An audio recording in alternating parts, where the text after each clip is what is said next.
Born in the slums without emotions, Ray lived a colorless life, until the day he awakened a gift no one else had. He could see the hidden colors of magic and bend them to his will. But when he lost his home, his friends, and the only person he trusted, his vow was forged in grief and fire. Now he walks the path of revenge, chasing the emotions he never knew. Can the boy who sees colors paint his own destiny in blood and light? Let's find out. This story begins in the 50th sector. The inhabitants of these slums, children, were running along the street and collecting all sorts of junk, until they were distracted from their work by a golem that approached them. They were glad that he was here because they could exchange junk for food. There is a golem in the 50th sector. No one knows where he came from or who his owner is. The important thing is that in exchange for junk and scrap metal, he gives food. The boy offered him a flashlight. He leaned closer and his eyes lit up, examining it. And then he turned away from him and left without taking anything from him. He was very upset, because yesterday he took the flashlight, but apparently exchanging junk for food does not always work. While the boy was cursing at the golem, his friend asked him to calm down. If he attacks, he will respond in kind. They say that some golems were killing people right on the street. Not far from them, the main character Ray was sitting on a pile of trash. He looked at the golem, then went down and appeared right in front of it. He took the bag off his shoulder and handed it to the golem, and it started scanning. Apparently, he liked his trash, and he took it and threw it all into his mouth. Judging by the reaction of the other children, Ray was exchanging trash here not for the first time,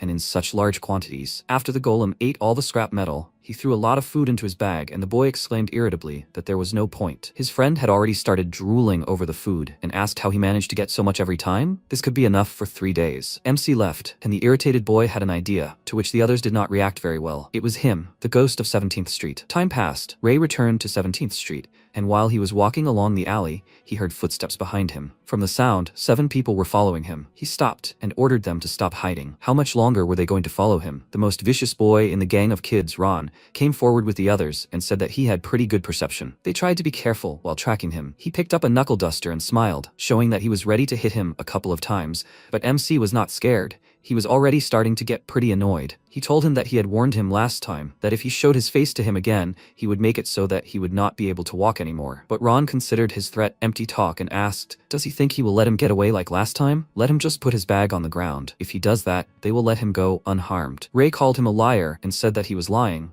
They will not let him go. The local kids had a saying, a ghost lives on 17th Street, a white ghost with silent steps, without a single emotion. Do not look a ghost in the eye, otherwise all your lies will come out. And now Ron just remembered this saying. He clenched his fist in rage, then pounced on him and shouted that he was a selfish idiot. He was going to make sure that he never said such a thing again. MC threw his bag on the ground, then tilted his head to the side, dodging his blow, and then stretched his leg forward, causing the boy to stumble. And while he was falling, he quickly turned around, and grabbing him by the clothes, turned him around and punched him in the chest with all his might. From such a blow, Ron lost the ability to breathe for a few seconds and fell with a crash. The other children immediately roared with rage. They decided to pounce on him altogether. They were even ready to kill him. One of them swung the bat and, wishing him death, swung his arms, but Ray quickly ducked and then hit him in the face with his elbow, causing him to immediately fall to the ground. His friends watched this in fear, and then it was their turn. MC began to smash their faces with precise blows with a straight face. When he dealt with everyone, he told Ron that no matter how many people he took with him, nothing would change. He trembled with fear and called him a monster, and seeing him approaching him, he became very nervous and asked him to stop. Ray reminded him that he had already told him that he would make it so that he would not be able to walk anymore. His words scared the boy even more, but he had something in store. He took a knife from behind his back and swung it, telling the monster to stay away. MC looked at the treasured knife in his hands and thought that he was right, calling him a monster. Did it happen when he was 10? Around that time, he realized that he was different from other people. He came to a group of kids with a scraped knee, and they were really surprised that he wasn't crying because it hurt. But why should he cry from pain? When a boy in his group was attacked by kids from 7th Street, he didn't react at all, and the kid asked why he wasn't even angry. But why should he be angry? What is anger anyway? Even when one of them died, he didn't shed a tear. His lack of emotion began to scare the others, and they decided not to mess with him anymore. Then, he realized that he couldn't feel what people called emotions. Maybe he was just wrong. He wants to be like everyone else. He always wondered if he would ever know what emotions were. But even now, 6 years later, he still feels nothing. However, he has learned to read others' emotions. He told Ron that knives are not allowed in fights here. He brought it with him because he wanted to stab him from the beginning. He excitedly told him that he had just recently picked it up in the trash, and Ray immediately realized that it was a lie. This can be easily told by the color of the vessel in his chest. He can see the world that others do not see. Inside each person there is a small vessel. When someone experiences emotion, it is filled with certain colors of mana. Traces of anger, hatred and love are displayed by red mana. Mockery and despair become blue, and joy and enthusiasm turn into yellow mana. And there are countless other colors that fill his world. Ron said fearfully that if he took even one more step, he would really hit him. He noticed his deep black mana. This is intense fear. He walked towards the boy, and he fearfully ordered him to stop right now. And when he ran into the wall and realized that there was nowhere else to go, he was horrified. MC extended his hand to him and said that a liar like him deserved to be punished. After dealing with him, he returned home to a small tent under a bridge over a river. As soon as he entered, he was happily greeted by Pale, the leader of the group of children, who said that he was just in time. The other children immediately pounced on Ray, happy to see their older brother, and Pale asked them not to hang on him. They were very heavy together. After that, they gathered in a circle to see what they had managed to get today. They laid out all their loot on the floor. A few coins, chocolate bars,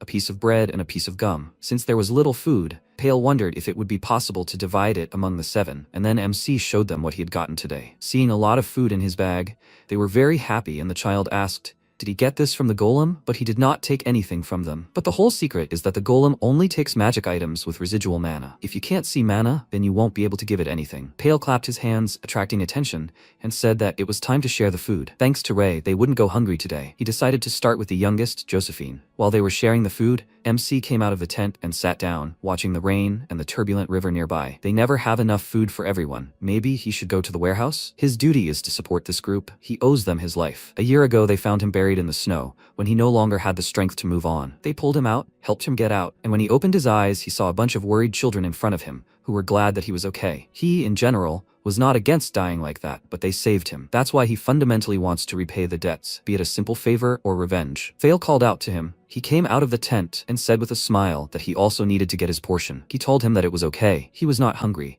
And when Fail sat down next to him, his stomach made a loud rumble, and he noted with a smile that his stomach did not agree with him. He broke a cracker in half and gave him one part, then asked, can you hear that? It was raining black. They say it was because the mages used too much magic. Almost all of them live in sectors with lower numbers. He thinks the golem was sent by the mages too. Ray said that it might be a simple machine, but Fail disagreed with him and said with a smile that he was sure that it moved thanks to magic. Looking at his dreamy eyes, MC thought that he actually agreed with him. When the golem moves, it attracts mana from the surroundings to its core, and then it mixes and emits black gas. Black rain and black gas. He can't help but think that they are connected in some way. But of course, something else is much more important right now. He stood up and told him that he would go outside for a while, and he asked worriedly, even in such a heavy black rain? He finally told him to watch the river. It would be dangerous if it overflowed. And then he ran out from under the bridge, and Fail extended his hand to him, asking him to stop. After that, he sighed heavily and grabbed his head, noting that he does whatever he wants. Ray headed to 18th Street. During the black rain, everyone hides, wary of everything. People believe that one drop of it can make you sick, but he can protect himself from the rain, so it becomes easier to work. Enveloping himself in magic, he did not let the raindrops fall on him,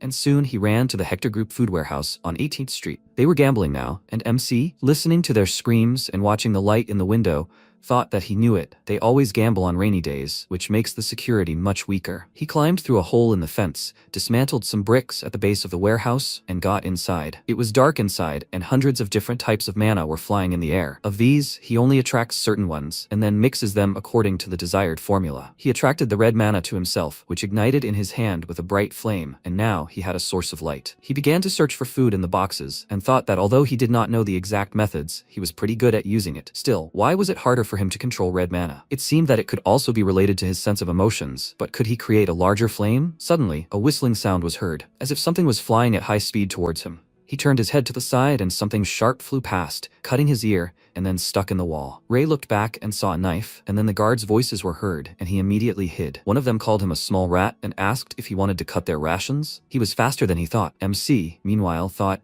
was someone really hiding in the warehouse to begin with? They started wandering around the warehouse and looking for him, telling him to come out, and he assessed the situation. There were 3 people there, and they knew his exact location. They had equipment like night vision goggles. One of the guards smirked and said that no matter how long he hid, they would still find him, and then he and his comrades pulled out knives, and they all threw them at once at Ray's head, which was visible from behind the boxes. Noticing this, he immediately ran out of hiding and, dodging the knives, ran straight to them. This made one of the guards nervous. He didn't expect him to attack and started to back away, telling his partner that something was wrong with him. After that, MC approached him and punched him in the face with all his might, and the others were surprised that he could see them. Ray could see them thanks to the mana clots. Now the two guards felt fury and surprise. Also, thanks to these clots, he could see their every move. The guard pounced on him, then threw a knife at him, and he dodged it and ran towards him, thinking that by watching the mana flow from the vessel through the arteries, he could predict their next moves. Jumping up, he swung his leg, then hit him in the chest, and the second guard shouted that it was impossible. Clenching his hand into a fist, MC said that it was wrong and then struck, from which he immediately fell. He pulled up his hood, thinking he was done with everyone here, but another guy arrived, and Ray recognized him right away. Hector's lead singer, Humphrey, grabbed his head and said he came to check out what all the fuss was about, but it looked like he was too late. He sighed heavily and threw a disgruntled look at Ray, and said that all three of his brothers had been beaten by some little rat. He walked towards him, seething with rage, and MC pulled his hood up tighter to hide his face and thought he was as scary as they said. He decided to make a quick getaway and rushed forward and punched him in the chest, but he didn't even flinch. Humphrey told him to try to dodge it and then quickly reached out his hand to him, but he managed to jump aside and mentally noted that he was also fast. After that, he increased the distance between them, and Humphrey said that he was quite fast, and he thought in the meantime that this guy was definitely on another level. Humphrey pounced on him, and he got into a fighting stance and began to dodge his blows. Instinctively, he understood that he could not defeat him one-on-one. He once again dodged his blow, crouching, and decided to aim at his open points. Such a point was his chest. He clenched his hand into a fist and collected red mana, and then touched his chest, and the fire scorched his skin, which made him close his eyes for a second, but this time was enough for him to get away. After that, Humphrey raised the alarm, and the whole group began to search for him in the warehouse and around. In the meantime, he hid near the fence. He understood that they would find him, but then he noticed some trash nearby, and an idea came to him. He threw it in the opposite direction from himself, and the guys immediately ran there, and in the meantime he climbed over the fence and climbed the nearest hill. After that, he ran forward through the forest and thought that he robbed the warehouse of the notorious Hector group. If they find him, they will definitely kill him. He is not afraid of death, but if he dies, these kids will not last long, so he will not repay them the debt. He stopped for a short time to rest, but they all this time followed his tracks. The guy shouted to his comrades that he was here, and Ray, hearing this, excitedly turned around, after which he rushed to run again. But unfortunately, he found himself in a dead end. Two guys caught up with him and said that there was nowhere else to run. Let him return them what he stole before they deal with him. He turned around. Since Humphrey was not among them, he was sure that he could win. He gathered red mana in his hand, and when one of them lunged at him, he grabbed his arm and hit him in the face with his other hand. His partner cursed loudly and gripped the knife tighter, getting ready to hit him. But MC was faster and grabbed his arm. In his right hand, he gathered yellow mana and directed it at his face, causing electricity to hit his head, and he screamed in pain. When Ray finished, he fell to the ground and smoke began to come out of his body. Several more voices were heard. MC picked up the knife and thought that they were still not ending. Besides, he could not use magic stably, and so he decided to hide in the nearest trash can. Several guys ran past him, and when the steps died down, he thought that they still hadn't found him. He gripped the knife tighter and decided to stay here until the morning. If they followed him to the bridge, the children would be in danger. He closed his eyes, listening to the raindrops hitting the lid of the trash can, and thought, when will this end? Morning came. Sunlight shining through the crack fell on his face, and he opened his eyes, realizing that he had fallen asleep. Since no one should be here now, he came out of his hiding place, and suddenly the guard's voice was heard saying that he found him. Because of this, he flinched. The guy from Hector's group was standing right in front of him, clutching a knife in his hands, and with a crazy smile said that it was good that he decided to come back. Ray saw bright red mana in his chest. Judging by the color of the vessel, he was incredibly angry, but he had not fully recovered yet. He took out the knife and the guy asked, so he also has a weapon? He is a real man. That means he won't have to hold back. He lunged at him, shouting that he would simply kill him, and just as he was about to strike, he pulled back. But the guy, like a mad dog, immediately turned to him and waved the knife again. MC pulled back, but inadvertently lost his balance and was now open to a blow. Confident in his victory, the guy had already said goodbye to him and lunged at him, and he could only watch as the tip of the knife approached him. When the knife almost reached his eye, suddenly there was a loud bang that echoed throughout the area. The guy's blood splashed on MC's face, and then his body fell to the ground, and he saw the shooter. It was the boss of 17th Street, Niles. He smirked and told Ray that it was dangerous, after which he lit a cigarette and, taking a breath, asked what kind of fuss he was making here so early in the morning. MC wiped the blood off his face and asked if someone had called him. He was usually still asleep at this time. He confirmed it and said that he had heard that Hector's boys were looking for someone. He noticed the cans he was hiding under his clothes and asked if he had stolen them from them. He remained silent, and he, taking this as an answer, let out a chuckle and called him crazy, for which the boy thanked him. He explained that it was not a compliment at all, and Ray admitted that it had actually been quite difficult. He looked at him closely and thought that people like Niles were difficult to figure out. People like that were rare, those whose emotions were so monotonous that the vessel never even filled up completely. Niles said that at this rate, he might die. Some people were still not worth touching. He told him that if he didn't, they would starve to death. The man sighed and said that it didn't matter.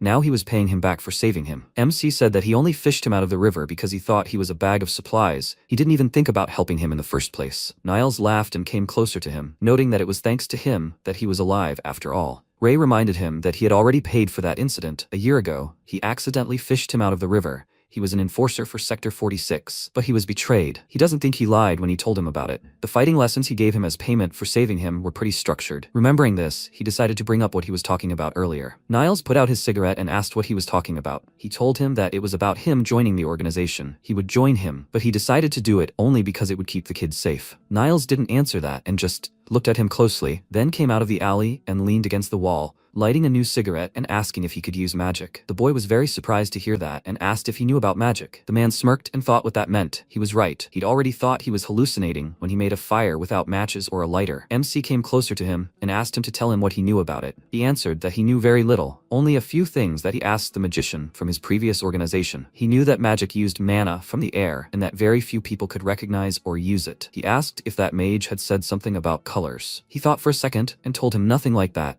He'd said that mana couldn't be seen. Because of this, Ray noticed the colors flying in the air and wondered what he was seeing then. He frowned and asked if he was forgetting something. His words slightly angered him, and he swung his fist, calling him a cheeky little brat, and he dodged and thanked him for the compliment. After he calmed down, MC stood next to him in the same pose and asked what he would say to his request. He refused him and wondered why he answered like that. Niles looked up at the sky and thought, all the sectors are located on the banks of the Elton River. If you move upstream, you can come to other sectors. He can probably escape from the slum and find a better life there. It would be too much of a waste to let a child with such abilities die here. He asked if he ever thought about leaving Sector 50. He could even find him a car. He told him that he knew he couldn't leave. He cared about the children. Niles smiled and told him not to worry about it. He was thinking of starting an orphanage there, then patted him on the head and added that he would keep an eye on street vagrants like him. While patted his head, he glanced at his vessel and thought that its colors were so faded. He didn't know if he was telling the truth, but he probably was. He always kept his word. He remembered something and told him to be careful.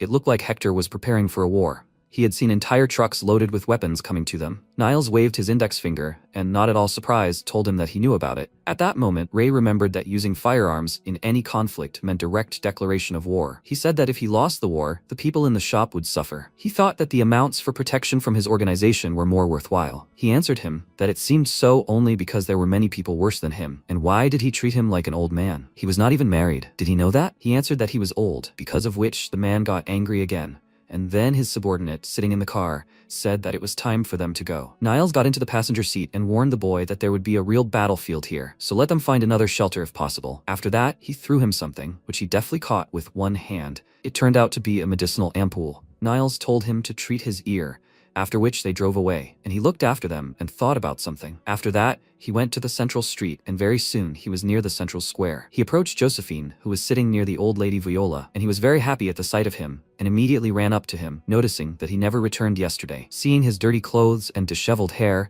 he worriedly exclaimed, "Why is he so shabby? Was he in a fight? Who did this to him?" Just thinking about it made him very upset and started crying, but MC lied to him that he just fell. Wiping away his tears, he said that it must have hurt, and Ray meanwhile looked at his vessel and thought that it was incredible. One single person can experience so many emotions at once. He handed him the canned food and told him to take it and go to the tent. Let him tell Fail that he would also come soon. He patted him on the head as a farewell, and as soon as he ran away, he turned to Viola with displeasure and asked what she told Josephine. The blind old woman answered him with a smile that she told him about the rainbow. He asked her not to tell his children about it. If she continued to chatter about fantasies, they would not get used to street life. She asked in response, who will continue to carry fantasies, if not children? Viola emitted mana, very suitable for her name, but MC always wondered what kind of emotion it was. He did not see it in anyone except her. He warned her at the end that a war could soon start here, so let her go to another street, after which he left, and she mentally noted that he was such a kind young man. The next morning came. Ray went to work and knocked on the door of the shop, saying that this was a delivery. The owner of the shop opened the door for him and was surprised to see him. Ron told him that he would now be doing deliveries. MC thought, did he say that? He will be here soon. Both of of his legs are broken. After that, he brought the box inside and asked, isn't he going to evacuate? There will definitely be no visitors since the war begins. He asked in response, where should he go besides his shop? Besides, the war may not happen. He asked what he was talking about, and the man pointed at the door and said that Hector and Niles were talking in that room. If everything went well, there would be no war. A few seconds later, the door swung open, and Hector, the boss of 18th Street, walked out of the room with his subordinates with a satisfied grin, and Ray immediately hurried to cover his face with the hood. He was slightly surprised when he saw the boy and asked if he was a child, and he was working there too. Moreover,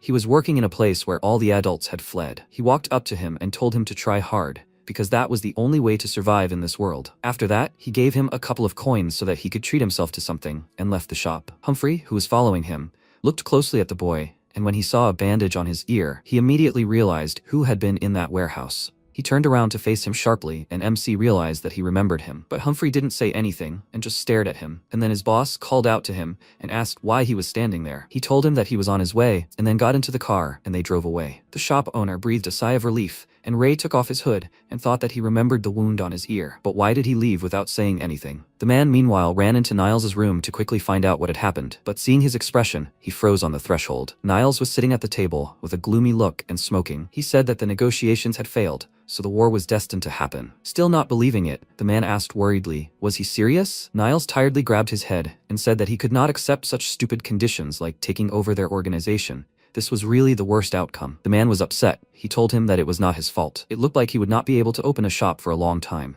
Niles advised Ray not to leave their shelter anytime soon, and he nodded back, left the shop, and walked down the street. He thought that if the war started, he wouldn't be able to just walk around the area. He needed to find as much food as possible before the war started. As he was leaving the alley, a black car passed him, with Humphrey driving it. He thought that he had never seen a car like that in the 50th sector. It was somehow suspicious, so he decided to follow it and figure it out. So he came to 18th Street, to the entrance to Hector's group base. Hiding behind the bushes, he began to watch them. Hector and his subordinates gathered around the car, and then he opened the door and told the man inside that they had been waiting for him. He called him a magician and invited him to come inside. A stately man came out of the car. It was obvious that he was from the lower sectors. MC looked at him closely and thought, who is he? He has dark blue, almost black mana, of which there's an incredible amount. This color is similar to the one that the golem emits when moving, and his vessel is surrounded by several rings. There's also a lot of mana around the rings, as if he uses them to limit it. Realizing that this man is dangerous, he decided to quickly tell Niles everything and return to 17th Street. They were already preparing for war there, sorting out boxes of weapons and ammunition. Ray approached a familiar man and asked where Niles was. Seeing him, he was very surprised and asked how he got here. He told him that he entered here through the open gate, and again asked where Niles was now. He told him that the boss went outside to prepare for war, after which he waved his hand and told him to get out of here. It is very dangerous here. In this case, he asked him to convey his words to him, but decided to keep silent about the mana, and simply asked him to tell him to beware of the man with a monocle. After that, he returned to the tent. The children were already sleeping peacefully, and he and Fail went outside to talk. MC asked, doesn't he think that the war will be over in just a week? Fail asked who he thinks will win this war, and he answered him that he doesn't know. The two groups are almost equal. In his thoughts, he added that Niles must win for the safety of the children. If Hector wins this war, they will be sold into slavery. A few seconds later, gunshots were heard that mixed with the noise of the rain, and Fail excitedly said that it seemed to have already begun. Suddenly, a strange roar was heard, which scared them a lot. Fail looked up at Ray and excitedly asked, did he hear that? He immediately jumped up from his seat and confirmed it, and the boy said that he had never heard anything like that before. MC got nervous. He realized that something was going wrong, and in the meantime, Niles' group faced a very serious enemy. They opened fire on him, but seeing that it was unaffected, they became very nervous. It turns out that a golem attacked them. The guys did not know what to do with it, and then it extended its hand towards them, collected mana, and then fired. The man managed to jump aside, but his comrade did not. Looking at what was left of it, he screamed in fear, and then in horror asked what happened. When he looked up, he saw a golem in front of him. He reached out his hand to him, and he, realizing that he couldn't do anything, just swore quietly. Then the golem grabbed him with both hands and abruptly spread him apart. His blood splashed on the magician's umbrella, and he grimaced in disgust, saying that it smelled like slop here. His creation, the golem, came up to him, and he gave it a smiling order to clean everything here. Meanwhile, the children under the bridge heard a rumble again. Fail noticed that the sound was getting louder, and when he saw that Ray was about to leave, he grabbed his hand and asked where he was going. Everything was not as usual. Let him come with him if he was going to leave. But MC told him to wait here, and Josephine immediately came out of the tent asking why they were still awake. He yawned widely, and Fail, trying not to show that he was nervous, patted him on the head and asked did they wake him up. They would be back soon, so let him go to sleep. He agreed and went back to the tent, and then there was silence. Ray called out to Fail, and he firmly told him that he would stay with the children.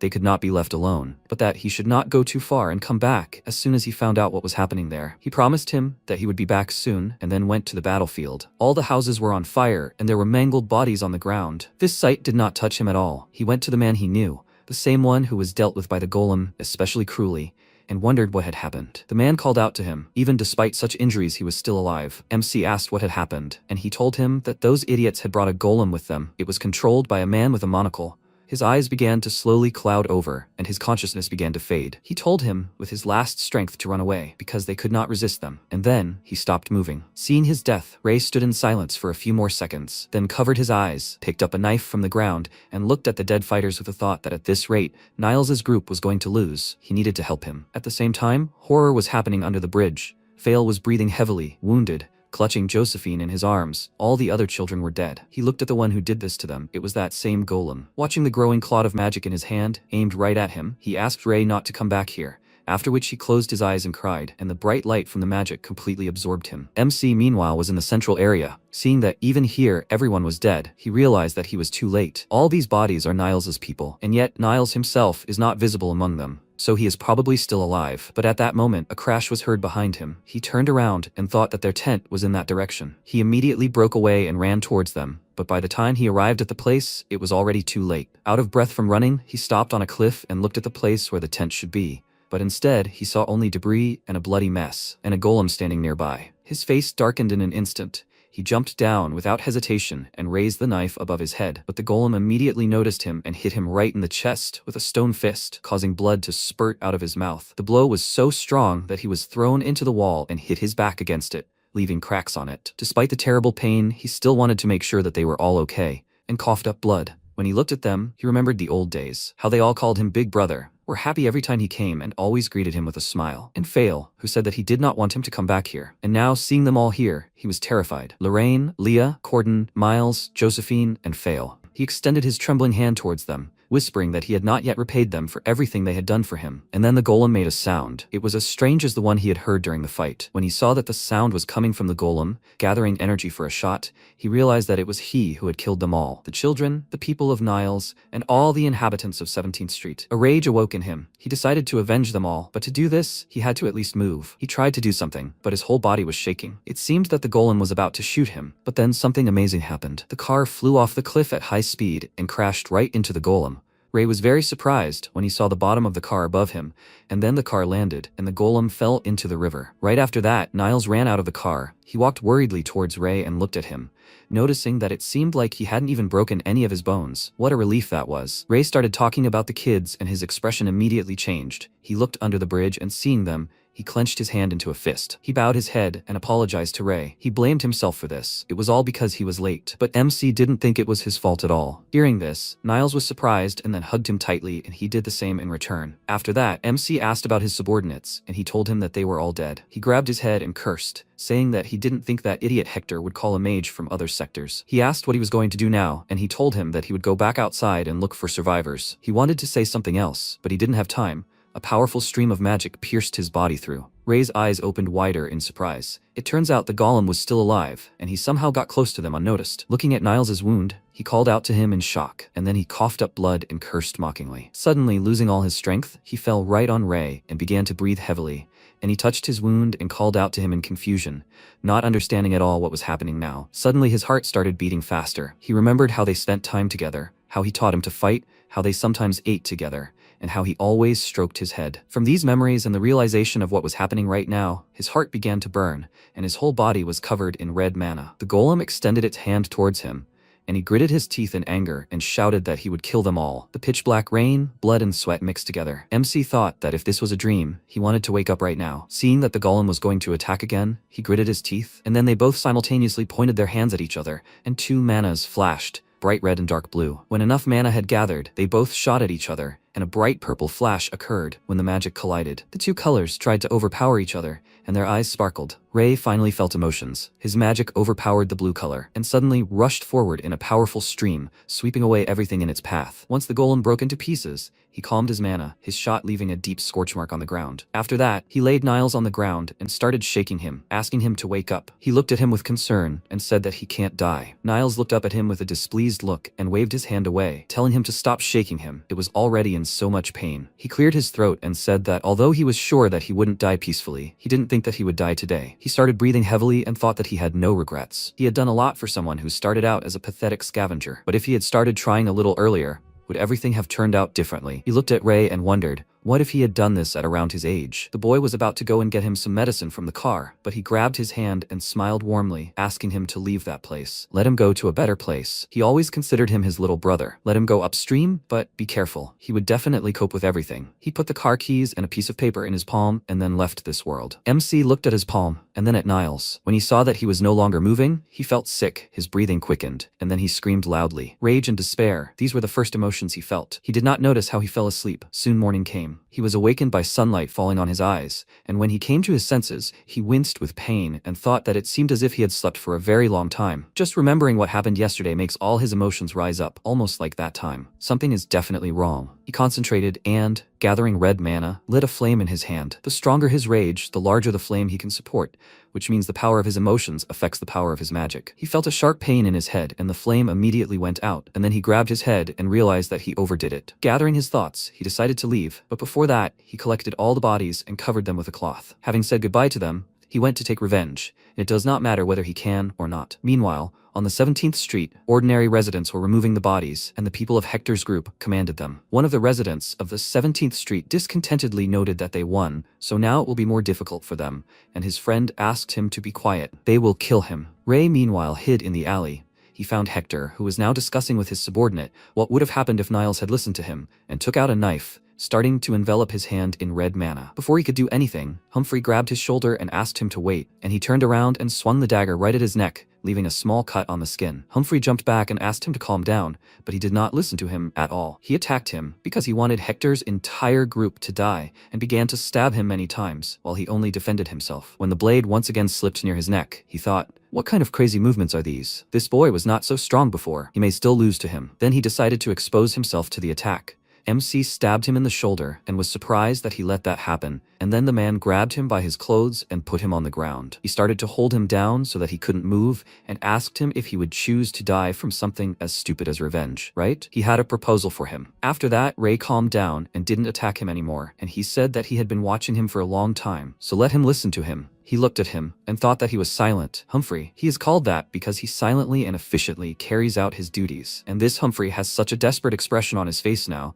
It seems like he is not going to deceive him. He asked him what he wants to offer him, and he said that he wants him to leave the 50th sector. MC asked about the reason, and he asked him to find his younger brother, who was sold to the City of Magicians by Hector. Hector said that he would tell him his location if he worked for him for 10 years.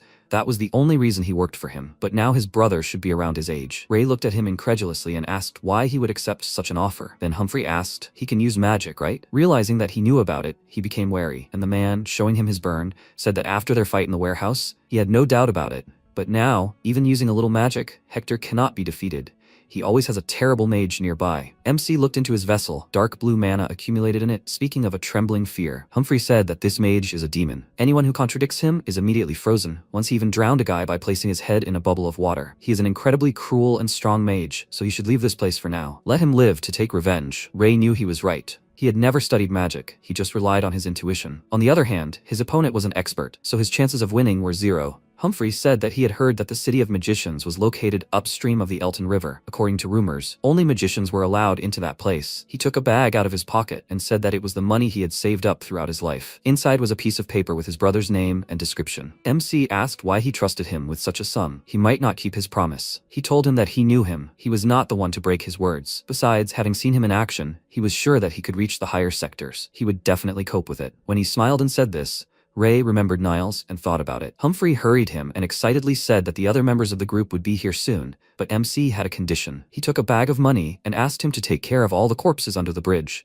Only then he would find his brother. Humphrey nodded with a smile and promised to do it. after which Ray ran away and told him to wait for him. He would return. Soon, he found himself in the center of the 50th sector. From such a long run, he was tired and decided to catch his breath. Seeing that no one was following him, he approached a blind old woman and threw a coin into her jar, saying that he had a question. But there was little time, so let her answer quickly. She raised her head to him with a smile and asked what his question was. He asked, "Is that story about the rainbow true? Is it true that when you find the end of the rainbow, you can make a wish?" He remembered how Josephine told him about the rainbow in the sky, and when he asked what it was, he exclaimed with delight that it was a long, multicolored ribbon that appears in the clouds after the rain. "It is like a beautiful decorated donut from which a piece was bitten, and if you find the end of the rainbow, you can make a wish. Isn't that great?" Because of his words, MC remembered that the other kids asked for donuts, and Josephine exclaimed indignantly, "Was he even listening to him?" Ray said that he would definitely sort it out tomorrow, and the boy started hitting him with his fists and shouted that it was not about that at all. Now he was waiting for an answer from Viola. She said that the rainbow exists, but whether to make a wish or not is his business. He looked closely at her again. Her mana is pure and calm, and as always the same purple color. He can't tell if she is lying. Before that, Humphrey told him that once a magician was looking for some rainbow here, and he clenched his fist, thinking that this meant that they had clear evidence of its existence. He asked if he found this rainbow, then could he resurrect the dead? She smiled in response and asked, "Who knows? They say that you can make any wish and it will come true." Her words gave him hope, but no one knows where all the rainbows are, probably somewhere very far away. He nodded and thanked her, and then left, saying that she had better leave here too. Soon he found himself on the outskirts of the sector, on 23rd Street. He took out the note that Niles gave him before he died, and thought that the place he wrote about was here. He looked at the drawing, and then lowered the note and saw a white sedan. He remembered how he told him that he could prepare a car for him, and went up to it. He was about to open the driver's door, but a guy's voice was heard. He was from Hector's group. Judging by his hand, pinched with a rope and a syringe in the other, he was doing something bad here. He approached him and asked who he was. It seems that he is Niles's henchman. He was given an order to bring this car? He smirked and mockingly asked where Niles himself was. MC frowned. He thought that none of Hector's men were following him,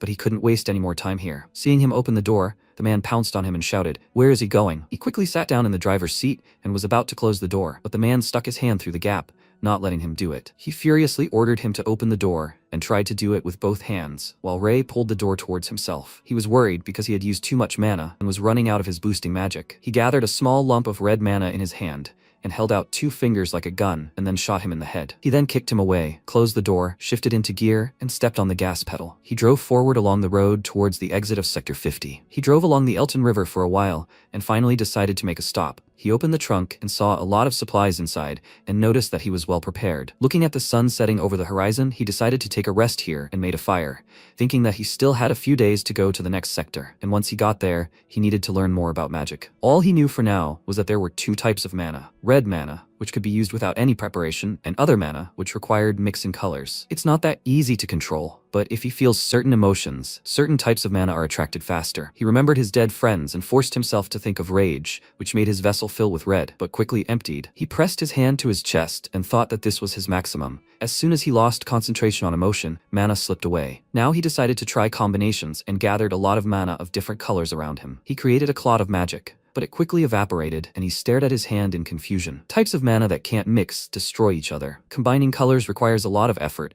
so it also takes a lot of mental strength, but there are also combinations that are bound to work well. He just needs to keep trying to combine. It wasn't necessary before, but now it's different. He looked up at the sky where the mana was flying and thought that now he had a reason to do this. Morning came, he set off, stopped for a rest at lunch, and continued training in magic at night. He managed to create snow, a whirlwind, and small stones. For now, he decided to stop there and lay down on the roof of the car and wondered if he could use mana more smoothly. If he could hold mana in his vessel and use it when needed, the whole process would be more efficient, like the rings surrounding the vessel of that magician. He decided to look for a way when he found himself in the 49th sector. The next day came. Hector's group was running around the bridge looking for something. The magician waiting for them in the car asked, "Have they found anything yet?" The guy nervously apologized to him and said that if he waited a little longer, they would find the golem. The man did not let him finish, and holding out his cane to him, ordered him to take the tip. Realizing what he was going to do, the guy got really scared and asked him for forgiveness, saying that they needed a little more time. But the magician was unhappy and said that he didn't like people who didn't understand him. The guy started crying from fear. He had no choice but to touch the tip of his cane, and as soon as he did, there was a flash of magic. His hand was covered in ice, and he screamed loudly in pain, and then his whole body instantly froze. The magician lightly pushed his body with his cane, and it fell and broke into many pieces. After after which he sighed in displeasure and said that he was useless. One of Hector's subordinates shouted that there was something here, after which the magician went to check it out. He went down to the bridge, and the guy, pointing to the tracks on the ground, said that it looked like a golem had fought here, and he also found parts of it. The magician looked around. His attention was drawn to a huge track on the ground, and he saw that there was still mana left in the air. Magic was used here, and there was still a trace of it left. He walked up to the place where Ray had released the magic, and noticed that the concentration of it was higher in that place. He crouched down, ran his hand along the ground, and called out to the guy, asking, "Did anyone live here?" He thoughtfully answered him that street children lived here, and upon hearing this, he turned to him in surprise and asked, "Were they vagabonds?" He confirmed this and added that the environment here was favorable for them. They probably left when the war began. The mage stood up and, looking at the mana again, thought, "Could a vagabond really use magic?" He laughed and grabbed his head at the thought alone. This just doesn't make sense. A vagabond child from the streets used magic. He found an incredibly small combination of elemental magic on his own among the countless number of them in this world. This is simply impossible. He headed back to Car and said that it looks like another mage came here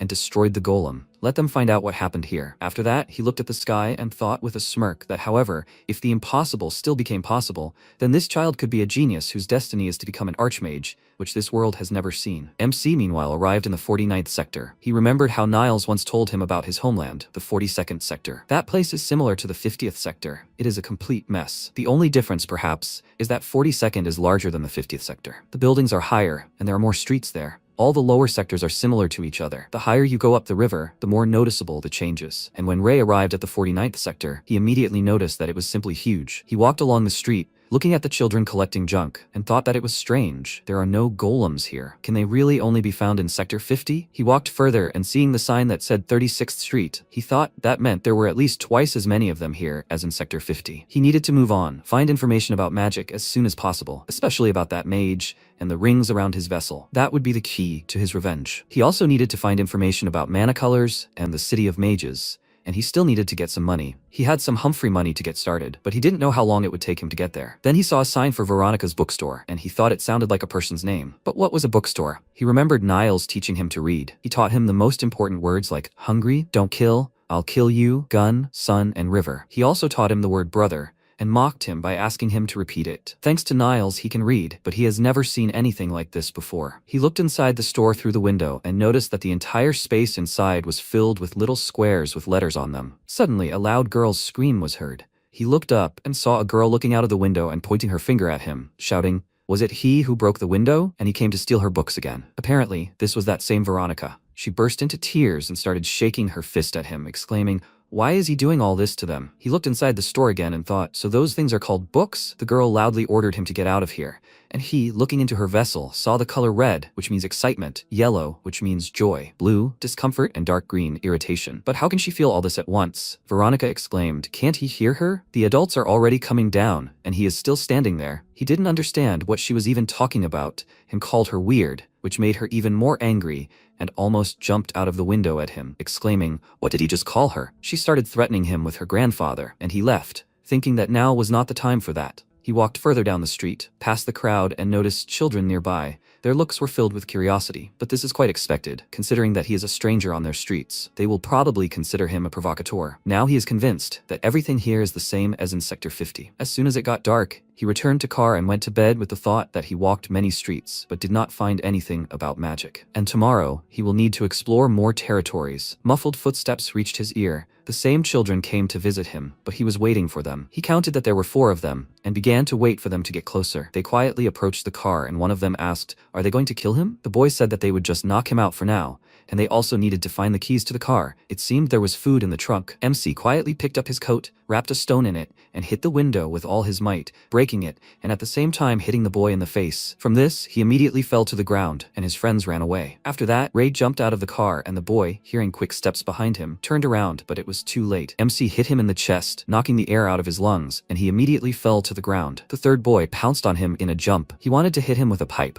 but he stopped it with one hand and threw it aside. The boy fell to the ground in fear and told him not to come closer, and he, spinning his weapon, advised him to clench his teeth. The boy hiccuped in fear, and then several screams were heard. As a result, all three were now sitting on their knees. He asked how many streets they owned. They remained silent as they were still afraid of him, and then he looked at them menacingly, ordering them to answer. He then waved a stone near one of their faces, and the boy immediately told him that they owned only 3 streets. Ray asked which ones, and he said from 23rd to 25th. While he was speaking, he looked into his vessel and saw anxiety, doubt, and fear in it. He immediately recognized that it was a lie and stepped on his hand to make him tell the truth. He then began to beat him with a stone, and while he was screaming and begging for forgiveness, the other children began to tremble with fear. After it was their turn, MC approached the second boy and told him to answer. He immediately exclaimed that he would tell him everything. They have 14 streets, a total of 52 people. Their leader is Cedric, and their base is in an abandoned factory. Ray mentally noted that they have many more streets than he expected, after which he ordered the boy to raise his head, and he looked at him excitedly. Having learned his name, Nash, he asked what orders the leader gave them. He told him that he told him to beat him half to death and steal all the food. He also said that he sees everything. At that very moment, the fourth boy, hiding on the roof of the car, pounced on MC with a knife in his hands, and he, releasing magic from himself, said that he understood everything, which means he sees him. Thanks to his magic, he raised a hurricane around himself. Because of this, dust got into the eyes of the boy who attacked him, and as soon as he was distracted by this, Ray immediately dealt him several blows,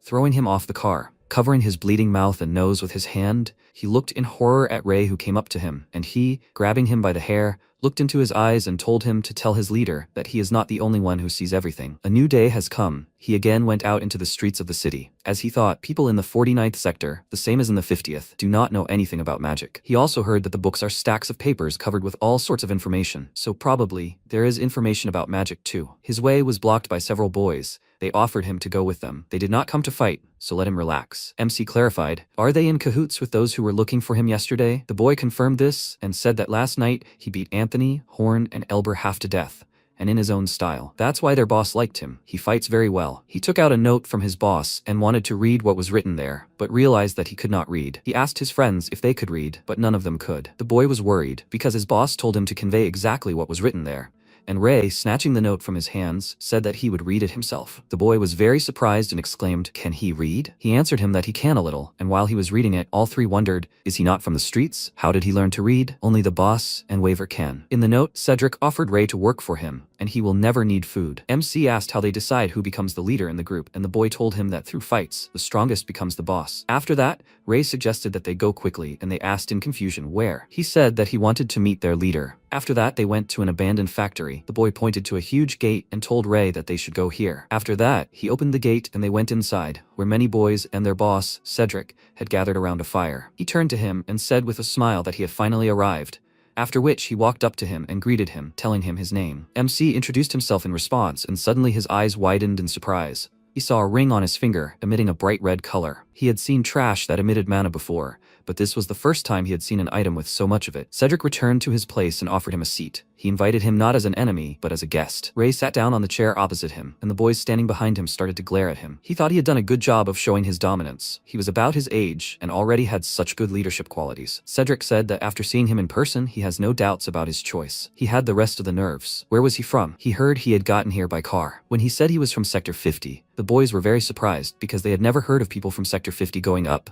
On the contrary, everyone was going down. This sector was incredibly far away, so he had come here himself. Cedric raised his hand, ordering them to stop talking, and said that if that was true, it was simply incredible. He was more than qualified to join their organization. MC asked, did he call it an organization? Cedric confirmed it with a smile and said that they were planning to join a real organization. It was called Mercred. It was a very famous organization from Sector 45. They agreed to join them when they had 66 people. What did he think of that? Was that enough for him to join their organization? It was a good chance to improve his status. Ray noted that it was quite an interesting story. It wasn't hard at all to join the group. Cedric had already decided that he had agreed, but he stated that he refused to work for someone weaker than him. There was silence for a few seconds immediately after his words. Cedric, starting to flare up with rage, asked, did he just say that he was weaker than him? He told him that in Sector 50, the leader was chosen based on strength, not on how well he talked. One of his guys got angry. He attacked him, indignant. How dare he talk like that about their boss? But Cedric immediately grabbed him by the neck and asked who gave him permission to speak. He hates being interrupted.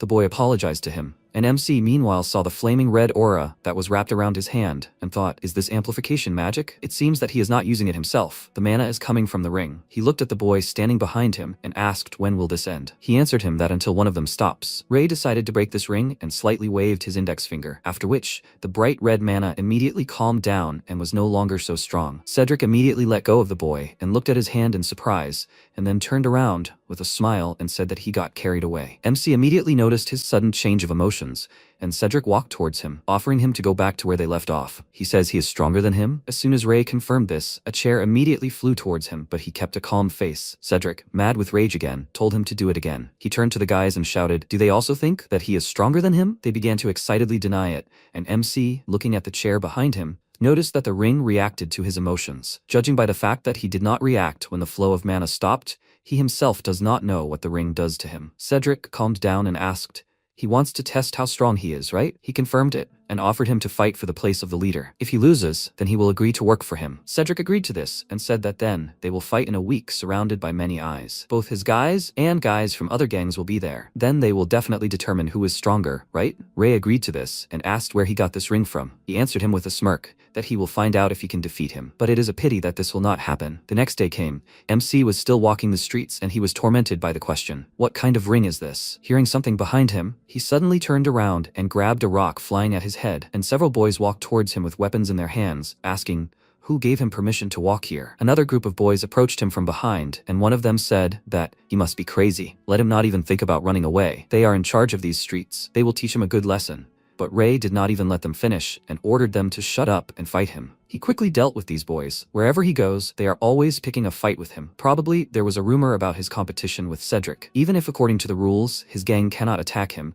this does not apply to other groups. A guy calmly walking around the area just hurts their pride. Many gangs have even started to unite so as not to lose sight of him at all. But everything is going according to plan. The more he gets used to magic, the stronger it becomes. The more experienced he becomes, the faster he casts spells, and the less power is absorbed. All these fights are only good for him. He turned to the alley to the guy who was watching him and asked, how long will he hide? The boy named Philip realized he had been spotted and came out of hiding, noticing that he had silver hair and an expressionless face. He was a hunter, right? MC looked into his confident eyes and mentally noted that he was smaller than his comrades and that he was walking around here alone. It seemed that he didn't know how to fight either. That was weird. He warmed up his fists and walked towards him, telling him to take off his glasses or else he would get hurt when he punched him in the face. Hearing this, Philip became very agitated and crossed his arms, exclaiming that he wasn't there to fight. He just looked at him confused, and he thought that it seemed like he didn't understand why he was there. He asked him to calm down and said that he didn't fight. And what could he do with such a puny body? Ray asked him what he wanted from him then, and he plucked up his courage and said that his name was Philip and that he had a proposition for him. After that, he took him to the place where he works, near the eastern dump. As they walked,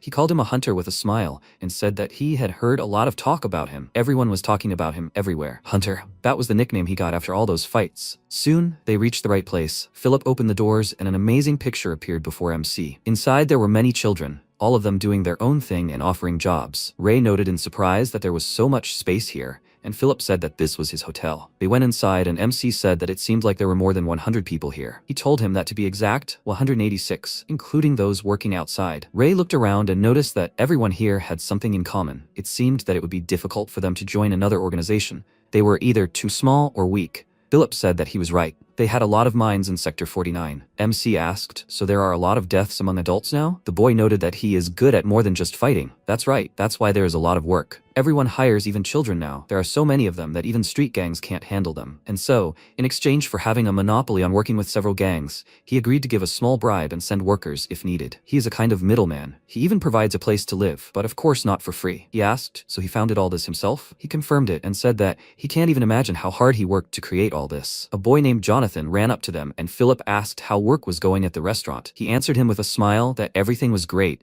No one made fun of him at work. He handed him his monthly salary, after which he left, and he immediately began writing everything down in a notebook. Ray came up behind him and looked at it, and Philip, noticing it, shuddered and apologized to him, saying that he should have written everything down right away. This is where he writes down everything related to the hotel. He seems very interested. Maybe he wants to take a look at it? He gave him a notebook and he flipped through it, coming across an entry about himself. It said that he was from Sector 50. lived in car near the southern dump, was good at fighting and rarely changed his facial expression. After reading it, MC noted that he'd studied him fairly, and Philip asked in surprise if he was able to read it. He answered him that he could do it a little, and the boy felt ashamed. He apologized to him and said that this was not an excuse, he just liked to watch people. Ray thoughtfully said that they were not alike at all, so he would not understand him, and Philip asked him to just ignore it, giving him the notebook. He said that he didn't need to apologize. He didn't care, and he smiled slightly in response, after which he led him into the office. There were two guys standing at the entrance. They briefly met when they saw Ray, and reminded him that they don't let just anyone in. He answered them with a smile that he was the hunter everyone was talking about. He told them that he would bring him to visit.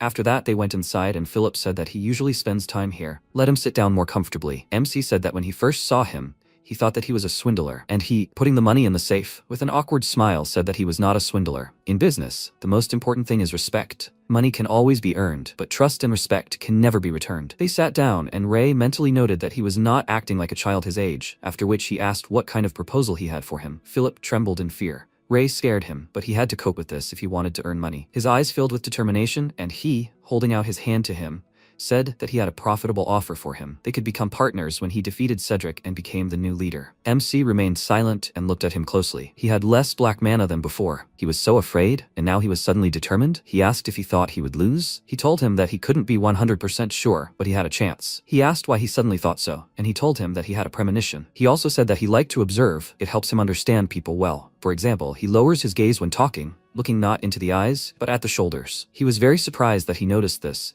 and he thoughtfully said that he did not know why, so maybe he had some unpleasant experience with his eyes. He smiled and decided to get back to the matter. He is good at reading people, and he can confidently say that he can win. But Ray did not want to return to the previous topic and asked what other habits he noticed. How many of them? Under his intense gaze, he got nervous and told him about what he saw. He always takes a step with his right foot when rounding a corner. Maybe he subconsciously prepares himself to meet the enemy. After all, he is right-handed. After that, he started talking about how he fights, and MC thought that he heard such a detailed analysis for the first time. Before, he was always perceived superficially. Everyone called him somehow scary, somehow different, and said that something was wrong with him. He was always considered cold and detached. He needs to concentrate on other emotions too, besides anger and sadness. He looked again at Philip, who was exuding many colors, and thought, maybe this is a hint on the way to his emotions? In the meantime, he looked at his notebook and said that Cedric very often gives in to emotions during a fight, while he clearly watches his opponent's movements, so he thinks his chances of winning are high. Ray said that he agreed, and he exclaimed in surprise, because he had not finished yet. What about the money? He got up from the couch and told him to figure it out himself. Just let him take everything seriously. Of course, he happily agreed to this, but MC had one more condition, and hearing this, the boy became a little nervous. He told him that he had many connections here, so let him find someone for him. 2 days passed, and a mechanic came to him. While he was fixing the car, he asked if it was true that he was from the 50th sector. Judging by the state of his car, he would believe him if he said that he crossed the desert. By the way, Philip apparently saw something in him. He rarely calls someone like him. Ray remained silent, and he asked if he could pass him the wrench and nuts. He looked at the tools lying on the box next to him, then waved his hand and sent them to the mechanic using magic. Seeing the tools next to him, he wondered in surprise, had they been near him all this time? Did he take all this with him? Ray thought about something again, and after a while the mechanic crawled out from under his car and said with a smile that everything was ready. There was nothing special to fix, except for the engine overheating. He replaced the coolant, so now everything should be fine. He came closer to him and whispered with a smile that he secretly brought this from his shop. It is the most expensive. MC praised him for his excellent work, and he, starting to collect his tools, said that in the end it was Philip's request. He was their savior. If it weren't for him, they would not have found work at all. That's why they do not complain about the salary and conditions. Ray mentally noted that he was quite popular, after which the boy handed him a piece of paper and said that Philip asked him to give it to him. He said that it would be difficult for him to remember everything, so he just handed him a note. Having collected all his tools, he ran back to the city and waved his hand goodbye to him, and he read the note. Some time ago, he asked Philip to find information about the magicians, and he said that he heard something about them. He will collect more data on everyone who arouses even the slightest suspicion. It will not take long. He smiled and told him not to forget who he is. Currently, MC got into the car and, looking at the note, was slightly surprised. He didn't think he could get so much information in just 2 days. 2nd Street, a 42-year-old baker. A man, he carried a heavy bag with one hand. On 8th Street, in Andrew's shop, there is a 23-year-old man named Clerk. He ate a piece of white bread dry without a single emotion. Ray was a little confused by the fact that he was included in the list of suspicious people, but he still decided to check everyone, just to be sure. After that, he went to the 2nd Street and started checking. The man was carrying heavy boxes of fruits and vegetables on his shoulders, and MC, having crossed him off the list,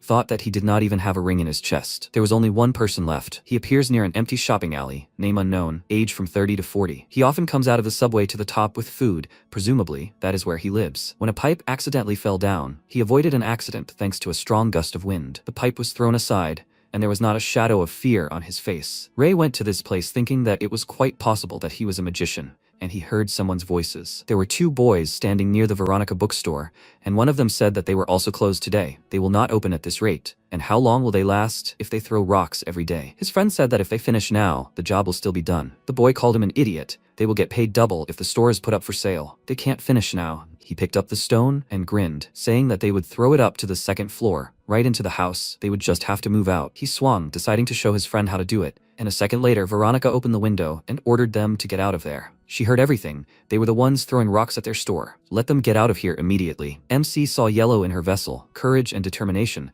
but black mana around. It means that she is a little scared. The boy asked, does she think they don't see how she is shaking with fear? His friend also took a rock and said that it is probably nice to have a house, but they have nowhere to sleep. She told them to shut up and started threatening them with adults. But the stone immediately flew into the wall next to her face, and the boy laughed at her, saying that everyone knows that she only has children and an old man in her house. Let them finally move out of there already. Veronica trembled with fear even more, and Ray was already thinking about intervening. The boy threw the stone, saying that this time he was aiming at her face, and when MC was about to go to the girl's aid, he saw something amazing. She stretched out her hands towards the children and caused a powerful stream of wind that threw the stone aside. Seeing this, the boys were confused, not understanding what it was, and Veronica confidently, with a drop of fear, looked at them. Ray, meanwhile, was surprised. He saw a magician. The boys decided that they imagined it and wanted to throw the stone at her again, and MC thought that it was definitely magic. Veronica trembled in fear again and told them to get out of here. But they attacked her again and exclaimed, is she acting tough? But she can't do anything to them from there. Seeing two rocks flying at her at once, she closed her eyes, because she understood that she couldn't block all the blows at once. Then Ray came to her aid. He extended his hand towards her, used magic, and a sharp gust of wind blew the rocks aside. One of these rocks flew into the boy's face, and his friend turned around in surprise, after which a rock flew into his face too. MC came out of his hiding place, tossing the rock in his hand,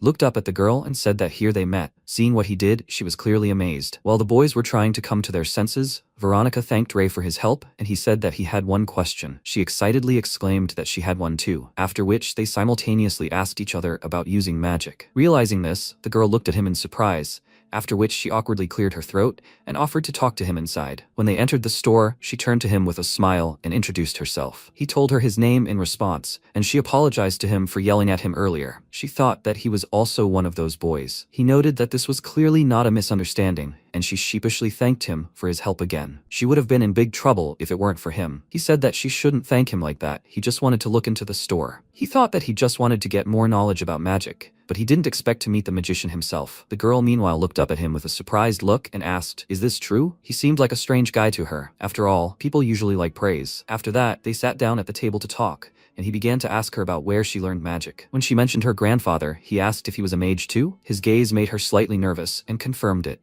And when he asked if he could meet him, she told him that she thought he could see him, but she needed to go upstairs and ask him. Her face changed dramatically, and she noticed a wound on his face, and he touched his ear and told her that he was fine. She became flustered and exclaimed that the wound could fester if left like that, and then she reached her hand to his ear and asked him to wait a minute. She used her magic, something MC had never seen before. The white magic quickly healed his wound, and when she was done, he jumped up from his seat and walked towards her, asking how she did it. She took a step back and excitedly said that she didn't understand what he was talking about, and he said that she channeled white mana and created a healing light. He thought that no matter how much he concentrated, he could not direct the white mana. It only responded to a sincere urge, or when someone sacrificed themselves. All these emotions were far from him. Veronica thoughtfully said that she was simply using healing magic. What white mana were we talking about? And then Ray remembered Niall's words. He said that mana cannot be seen. He was surprised that even a mage cannot see mana. And Veronica said that she did not understand what he meant. Is this some kind of restoration element? He did not understand what she was talking about, and she explained to him that she had just used such an element. Usually, healing magic uses only one restoration element,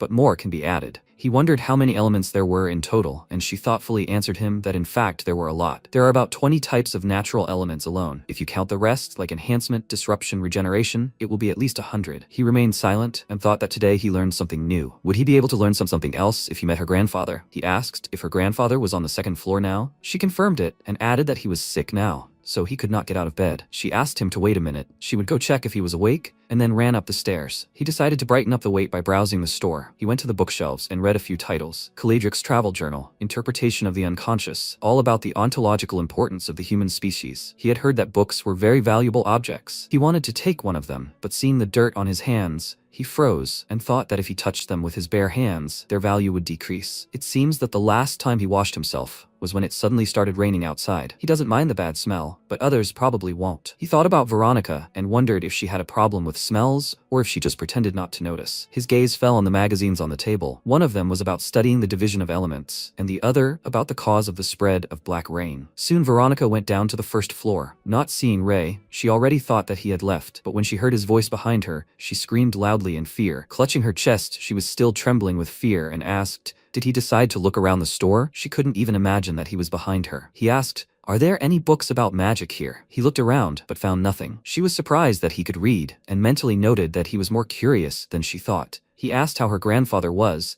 and she answered him that she couldn't talk to him now. He was sleeping. She looked up at him sheepishly and asked him to come tomorrow. When he was about to leave the store, she asked him why he wanted to meet him so much. It seemed that this was exactly what he wanted initially. MC remained thoughtfully silent, then told her that he was looking for a rainbow. At 4:30 in the evening, he went to a restaurant and read the note. This man appears on an empty shopping street, name unknown, age from 30 to 40. He passes here at 7 in the morning or at 6 in the evening. He comes back with a bag full of food and goes down to the basement. It is unknown what he does. He lives across the street, so he hopes that he can get more information about magic. And the information about this man came from a certain Johnny. At that moment, a boy waiter approached him and said with a smile that his order was ready. Ray immediately noticed his name on the badge, Johnny, and said that he did not order it. The boy said that it was all on the house. He is a hunter, right? He is a hero of all children now. MC didn't argue and wanted to ask something, and Johnny said with a smile that he can ask about everything. He can even tell him the code to the storage room. He mentally noted that he definitely shouldn't go that far, after which he showed him the note and asked how accurate his schedule was. He replied that it was 100% accurate. For the last 3 months that he had been working here, he had seen a man coming out of the basement at exactly this time. Thanks to him, he no longer had to look at the clock. His boss exclaimed that he was lounging there for so long,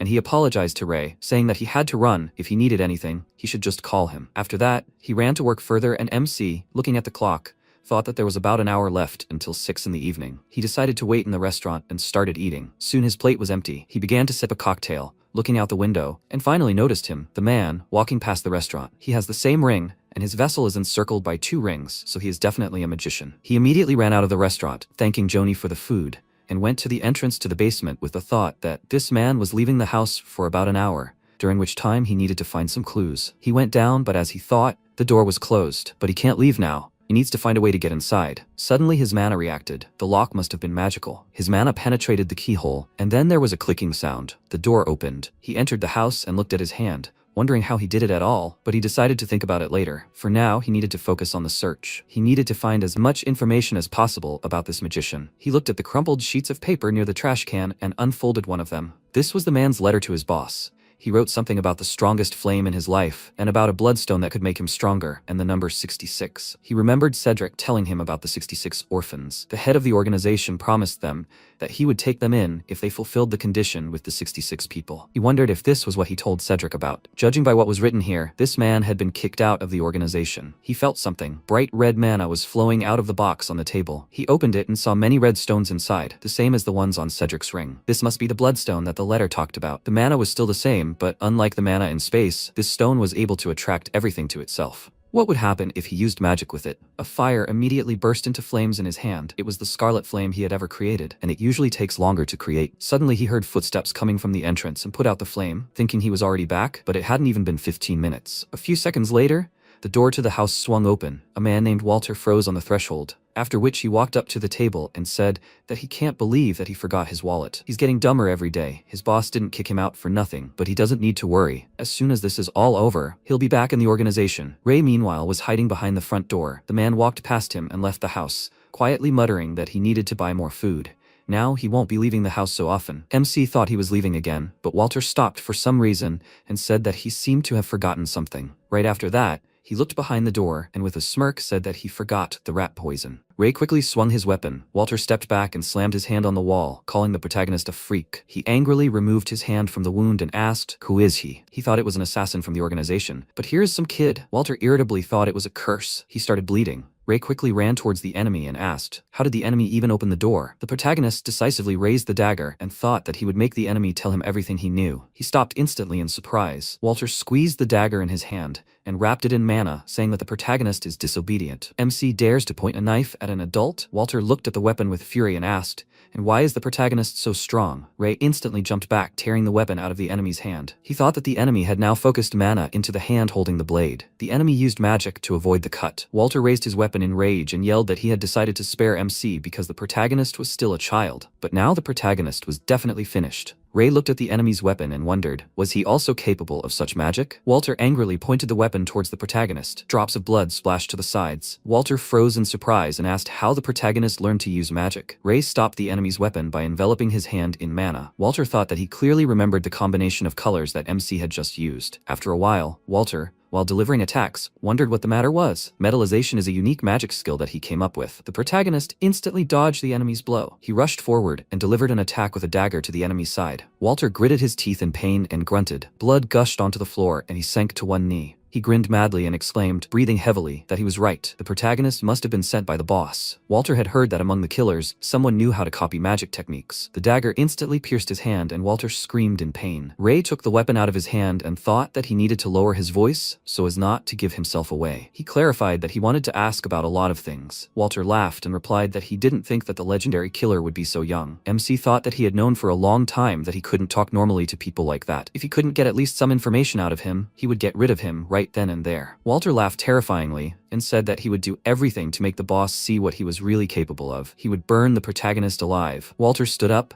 and the flames enveloped his body, rising in a whirlwind upwards. He asked to tell the boss that Walter would be coming to visit him very soon. The boss will regret everything. He will regret kicking him out. The protagonist, looking at Walter's crazy look, thought that magic was accumulating around the ring. Because of this, red mana quickly spreads through the blood vessels. It is dangerous. If he had not protected himself with mana, he could have died. Walter, enveloped in fire, screamed that the killer must have come to kill him to take the bloodstone. He raised his hand and ordered the protagonist to try. MC quickly crossed his arms, enveloping them in mana. He stopped the flow of flame cutting through the air. Walter laughed and clarified. Was MC really defending himself? If the protagonist came for him, he should use the appropriate magic. He struck a few more blows with flames and asked, is the protagonist going to defend himself like this? Ray, protected by a magic shield, thought that there was flame around the enemy. He couldn't get close, but the protection wouldn't last long. The protagonist froze in fear. Walter raised a whirlwind of flame and laughed and asked, how could the enemy do that? MC thought that he couldn't block such a blow. First, he needed to put out the flame. Walter asked with a crazy smile, did the protagonist decide to remove the magic protection? He was very surprised when he looked at the streams of water flying around the flame. Walter asked,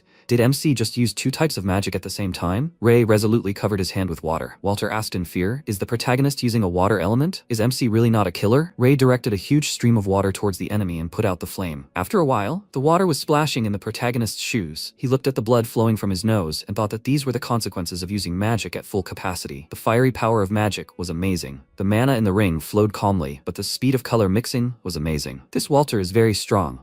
MC can't even imagine how strong that man with a monocle is. Right now, he doesn't have enough strength to retaliate. Ray looked at his fist with determination, and thought that, however, with time, it will become much stronger. The protagonist stopped and said that if he had known that everything would turn out like this, he would have taken everything for himself. Crystals covered in red mana sparkle in his hand. The next morning at the cafe, the protagonist approached the door of the establishment. Veronica happily paid attention to him, holding books in her hands, and greeted him. She clarified, had his clothes changed? Yesterday, MC was wearing a cloak. Ray sternly replied that he got rid of it. The protagonist thought that maybe in the dark the enemy did not see his face, but Walter could recognize him in the same clothes. Veronica, smiling, clarified that she told her grandfather about the protagonist, and how MC helped them with magic. She also said that Ray was interested in books about magic. The protagonist asked if she had said anything else. Veronica agreed and replied that she had said nothing else. MC turned his attention to the children looking at him. He turned his head in their direction and they were very scared. The children immediately slammed the door. Veronica said that they were her younger brothers. Their grandfather took them from the orphanage. He took her, Multa and Jolfine. MC calmly clarified to teach them magic. Veronica was very surprised and screamed, how did he understand that? Ray replied that he saw no other reason. She said that she had learned magic from her grandfather. Veronica clarified that they had come and said that her grandfather was there. She happily said that she had brought the protagonist and clarified that it was he who had helped them. MC looked at Veronica's grandfather, Graham, and thought that here was the magician. Grandpa asked if she could step outside for a minute. Veronica calmly agreed and slammed the door. The protagonist sat down on a chair next to Graham's bed. Grandpa said that he wanted to thank MC first. He heard that Ray had helped Veronica fight off some bullies.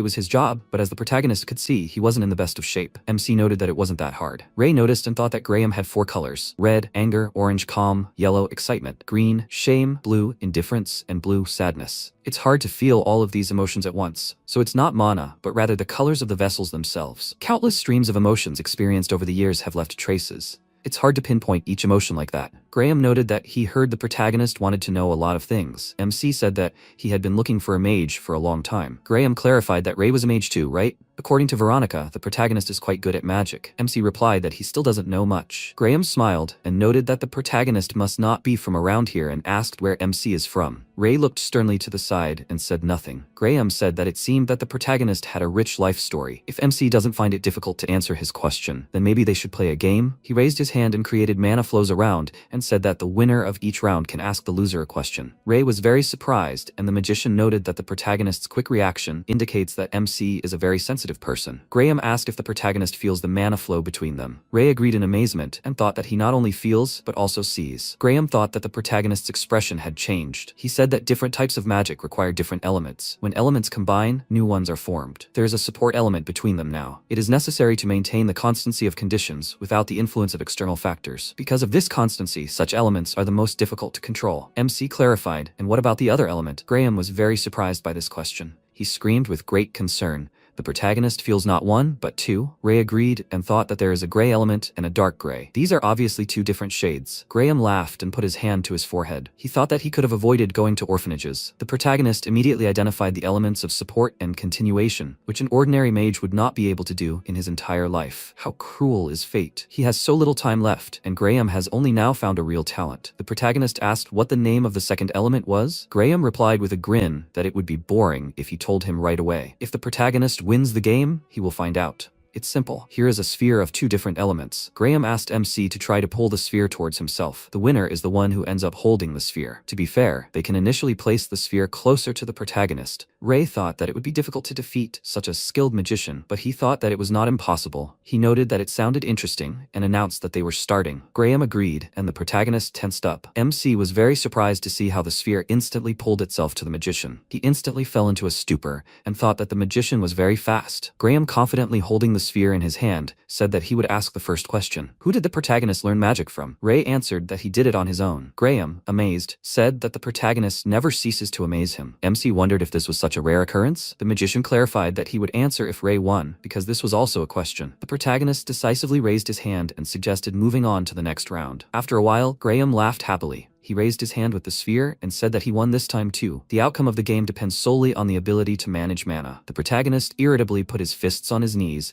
and thought that all he does is reveal information about himself. He still hasn't learned anything from the mage. Another method needs to be used. Graham pointed the sphere at the center and asked, well, are they going to continue the game? They instantly reached their hands out to the sphere. Ray enveloped the lowered hand in mana. Graham noticed that it seemed like the protagonist had changed tactics. MC, holding the sphere in his hand, replied that the rules don't prohibit using unfair methods against another player. The mage scratched his beard and told the protagonist to ask whatever he wants. Ray asked what mana is. Graham replied that mana is the most fundamental element that most matter consists of. It can't be seen or touched, but its movement can be observed through secondary phenomena, such as thunderstorms or hail. There are almost no people in the world who are able to sense mana from birth, but the ability to sense mana does not guarantee mastery of magic. Talent for sensing mana and magical abilities are 2 completely different areas. The protagonist clarified, by talent, the magician means the ability to control mana. Graham thought that this was the second question, but he would pretend not to notice. He agreed and answered that it was about the ability to separate different elements and combine them in the right proportions. The greatest talent is usually found in conscious people. You could say that in a sense magic is the science of self-knowledge. It is not for nothing that they say, mana flows to those who are honest with themselves. The protagonist was amazed to hear this. In the next round, the sphere quickly flew towards MC. Graham was surprised and thought that the support element is considered the most difficult, but MC learns to control it by observing the characteristics. Ray calmly looked at the sphere in his hand. The magician asked what the protagonist's question was. MC remembered the red ring and replied that he wanted to know about the rings in the mage's hearts. Graham said that they could be considered vessels that carry mana. Mana from space automatically accumulates in the rings after purification. The distribution of elements varies depending on the mage's state. MC clarified that purification makes it easier to manage mana. Graham agreed and clarified that there was another important reason. Mana from space can be used a couple of times,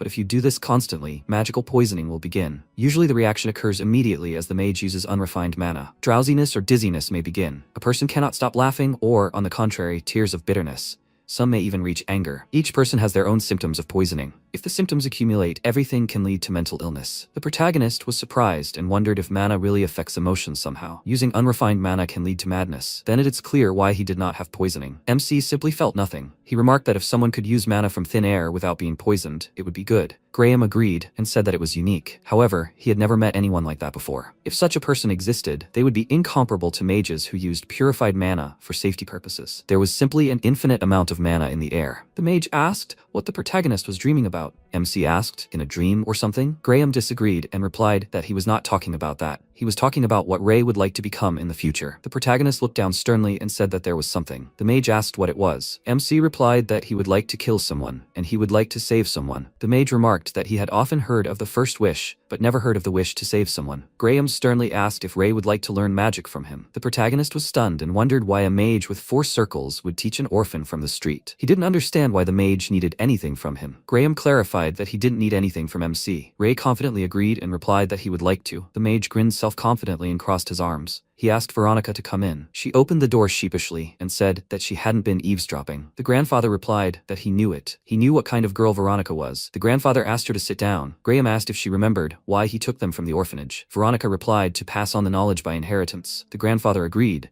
and asked to listen to him carefully. He would tell her about the rainbow. The mage clarified that he had heard that the protagonist had been looking for the rainbow, hadn't he? Stories about it have been passed down from generation to generation. Even now, many people walk the world in search of it. There are many theories around, but they all agree on one thing. Whoever finds the rainbow will be able to become a godlike being. Veronica asked in surprise, "Who is this?" Grandpa replied that, to put it simply, it is an omnipotent entity that is capable of anything. MC put his hand to his chin and thought that now it was clear why that magician with a monocle was looking for a rainbow. Veronica raised her hand and clarified, "So this is the rainbow." She instantly fell silent, looking at the flying stone that broke through the glass in the window. Ray instantly stopped the stone with his hand in front of Veronica's face. She looked at him embarrassedly. Veronica sternly turned her attention to the shards and wondered, is this wind magic? The protagonist sternly thought that he had warned them quite clearly, but it seems that they are not going to simply leave an order regarding the bookstore. After a while, Graham noticed that MC saved them again and thanked him. He should have done this, but he does not have enough strength. Grandpa asked Veronica to heal the protagonist's wound. She enveloped MC's hand in a light stream of mana. Veronica bandaged his hand and said that it would heal soon. Ray thought that it was just a small scratch. Was it really worth crying over? Veronica said with tears in her eyes that if the wound was not treated, a scar would remain. The protagonist thought that in fact, he thought that scars were even useful. It didn't sound so bad. Grandfather asked Veronica to refrain from using magic before creating a circle. It seemed that she had already used too much mana from space. Veronica was surprised and agreed with him. The protagonist raised his hand and noted that it seemed that they had been bothering the mage for a long time. Graham replied that they had been doing this for more than a month. It must have been someone's order. Someone had been trying to buy out the shop for a long time. It was probably this person who ordered the boys to throw stones. MC clarified that the mage wasn't going to sell the shop, was he? Graham said that he wasn't going to, but this was already unbearable. He opened a bookstore 6 months ago. He wanted to teach students and finish the book he had dedicated his entire life to. He quite liked living like this. Graham saw the children and was glad to see everyone who wanted to buy a book. But because of his illness, Veronica began to look after the store. If he died, everything would only get worse. A store with children would be a very easy target. He would have to sell the premises and find one for the children. Veronica interrupted him furiously and did not agree. She clenched her fists, shaking, and asked her grandfather not to sell the store. It was her grandfather's dream. Graham said that he had wanted a bookstore for himself since he was a child. Her grandfather thanked her for her concern. He added that, however, in this world, things do not always go the way they want. Veronica barked that she did not want to. She burst into tears and quietly said that she did not want to close their store. Veronica did not want to lose her grandfather. Graham was stunned and looked at her with tears in his eyes. He hugged her and remarked that he seemed to have put too much burden on Veronica. Sometime later, the bookstore was standing in the rain. Graham was sleeping in a dark room. Veronica told him that it was a rare disease of eternal sleep. It all started 2 months ago. The periods of sleep would become longer and longer until Grandpa fell asleep forever. He couldn't move and was awake for 2 or 3 hours a day. Veronica smiled and asked if the protagonist would come to them tomorrow. Grandpa usually didn't sleep in the morning. Sometime later, Veronica remarked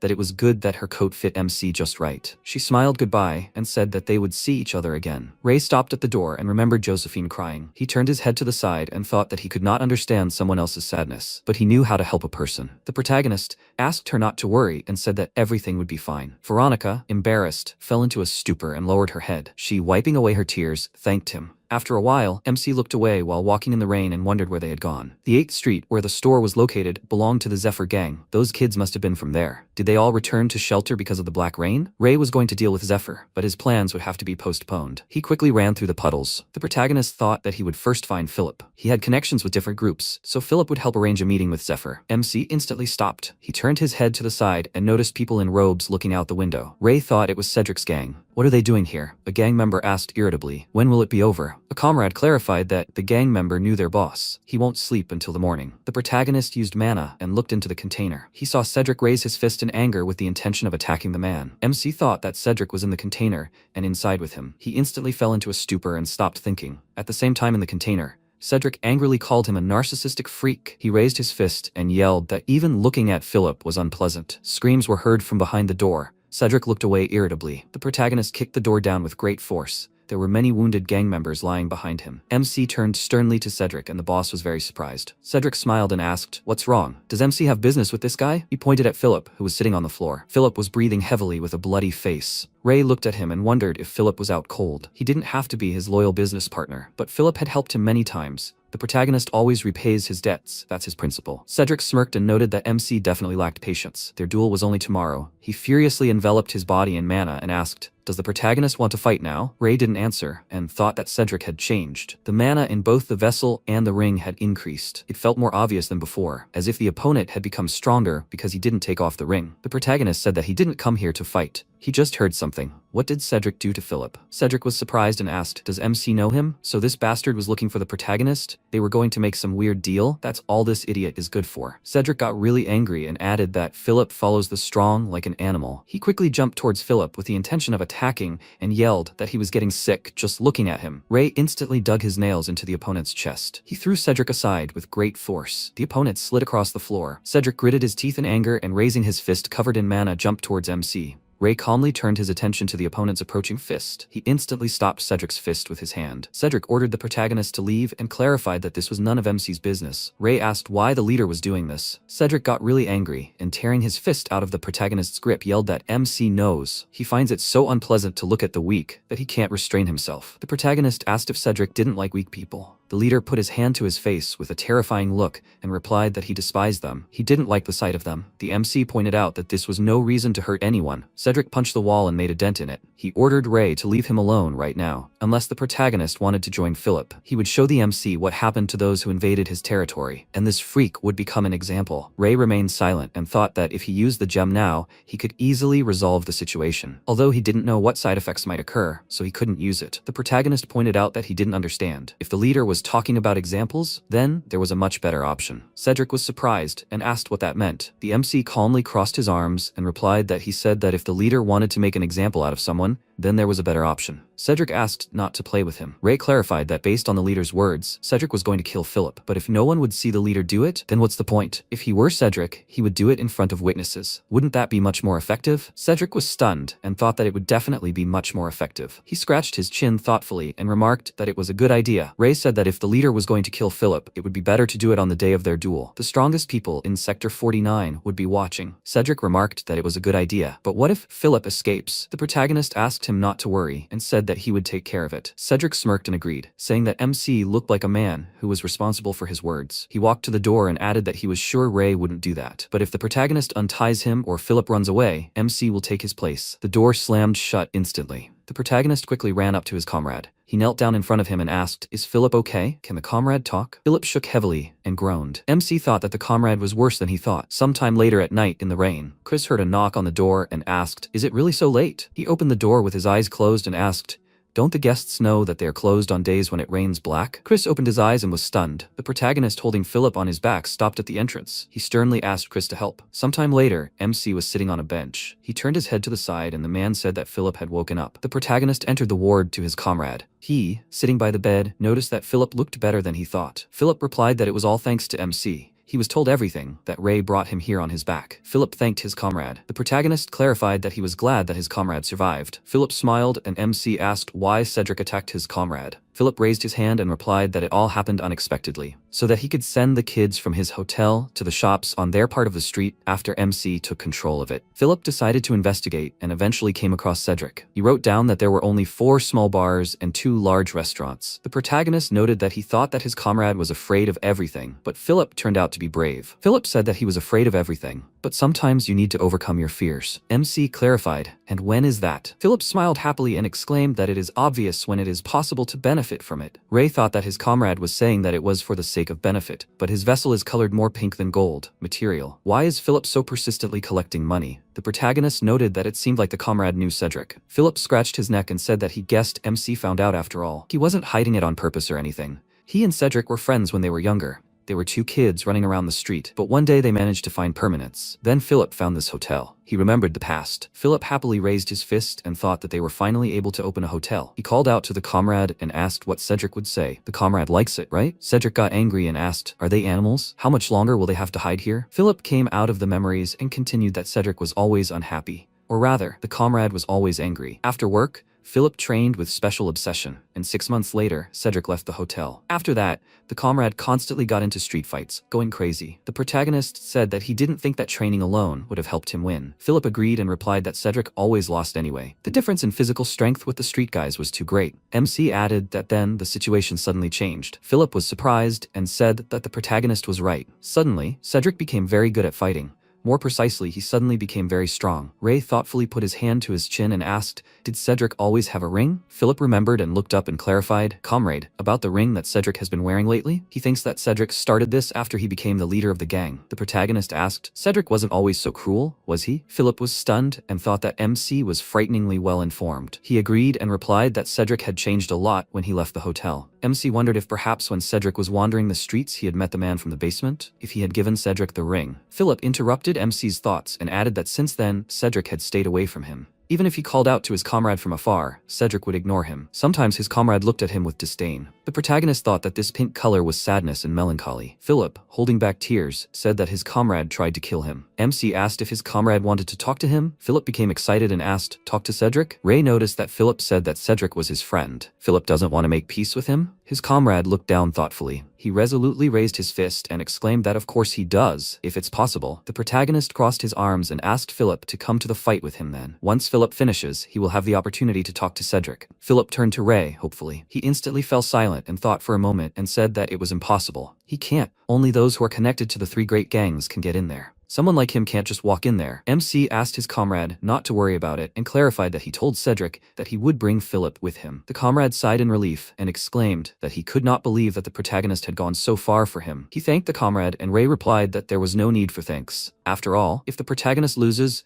Cedric will publicly execute Philip in front of all the gangs. Philip fearfully clarified, publicly execute him? MC agreed and said that if Cedric beats him, Philip will die. Probably, Cedric will kill the comrade in the most painful way. Philip asked several times if the comrade was joking, but MC did not agree. Philip put his hand to his forehead with great fear and thought that he did not know whether he should be afraid, but he was sure that his executioner was nearby. Ray asked him not to worry and noted that Philip would definitely not die. After all, he would definitely not lose to Cedric, would he? The protagonist thought that if Philip ended up in his debt because of this, he would have no choice but to help MC in the future. Philip confidently exclaimed that he understood everything. He would go with the protagonist. Ray brought his fist to his mouth and thought that he had won Philip over. He noted that this was a good decision, and he would also need to do something there. This was the second condition. After a while, Philip yelled, could the protagonist really be serious? He waved his hand with great tension and exclaimed that MC had some kind of terrible jokes. It couldn't be that. Ray sternly interrupted him and clarified, hadn't Philip said that if an opportunity to make a profit presented itself, the comrade would overcome his fear? This was a business proposal. This was Philip's chance to make money. Philip thought that the protagonist was right, but the 3 great gangs would be watching the duel, and the leaders of the Zephyr and Rotson gangs would surely show up. So, there will be a lot of money there, the likes of which he has never seen in his life. Everyone will gather in one place. However, even if everything goes as Ray planned, will they be able to get out of there at all? The protagonist noted that they only need to beat Cedric. There may be 100 of them there, but they will not be a problem. He looked confidently into his comrade's eyes. Philip opened the dresser door. He lowered his head and handed over a sheet to MC. Philip enthusiastically picked up his pen and exclaimed that it was an honor for him to work with the protagonist. Why don't they start by signing a contract? 2 days later in Sector 49, at the southern dump in Cedric's hideout, Ray versus Cedric. Day of the battle. The gang members screamed furiously in anticipation of the fight. Cedric looked at the protagonist with an arrogant smile. The gang members clarified that it was him, the hunter. Did he come from Sector 50 and want to overthrow the leader? What could someone like him do anyway? Who would win the fight? The hunter also looks good. Who does anyone think can beat Cedric anyway? There's no way he's going to lose. People are betting on Cedric. A guy in the crowd noted that everyone was betting on Cedric. They wouldn't win at this rate if he won. Who would bet on a stranger? A friend smirked and said that they weren't here for the money anyway. They were here to see this arrogant jerk win. At the same time, the protagonist thought that the red and gold represented excitement and greed. Cedric wondered if the MC had come alone. They had agreed on this. He asked sternly if the protagonist was ignoring his warning. Ray asked him not to worry and replied that Philip would come. After a while, Chris wheeled out Philip, who was sitting in a wheelchair. The gang members asked if anyone else was coming. It was Philip. What happened? Are other people going to intervene? Cedric angrily ordered the audience to stop making noise. He said with a wild look that Philip was their special guest. Cedric thought that it would be nice to entertain them a little after the fight. He raised his hand smiling and asked, "Right?" Philip sternly agreed with his comrade. MC turned his attention to Philip. Their eyes instantly met. Cedric said that since everyone was here, Philip interrupted him and asked him to wait. He held a suitcase in his hands and clarified that he also wanted to place a bet. Philip wanted to bet 2,240,000 shillings on the protagonist. Some time ago, Philip clarified, should he bet all his assets on Ray? The protagonist agreed and said that everyone would bet on Cedric. No one would bet on him. Philip thoughtfully scratched his chin and noted that it meant that if he bet everything he had,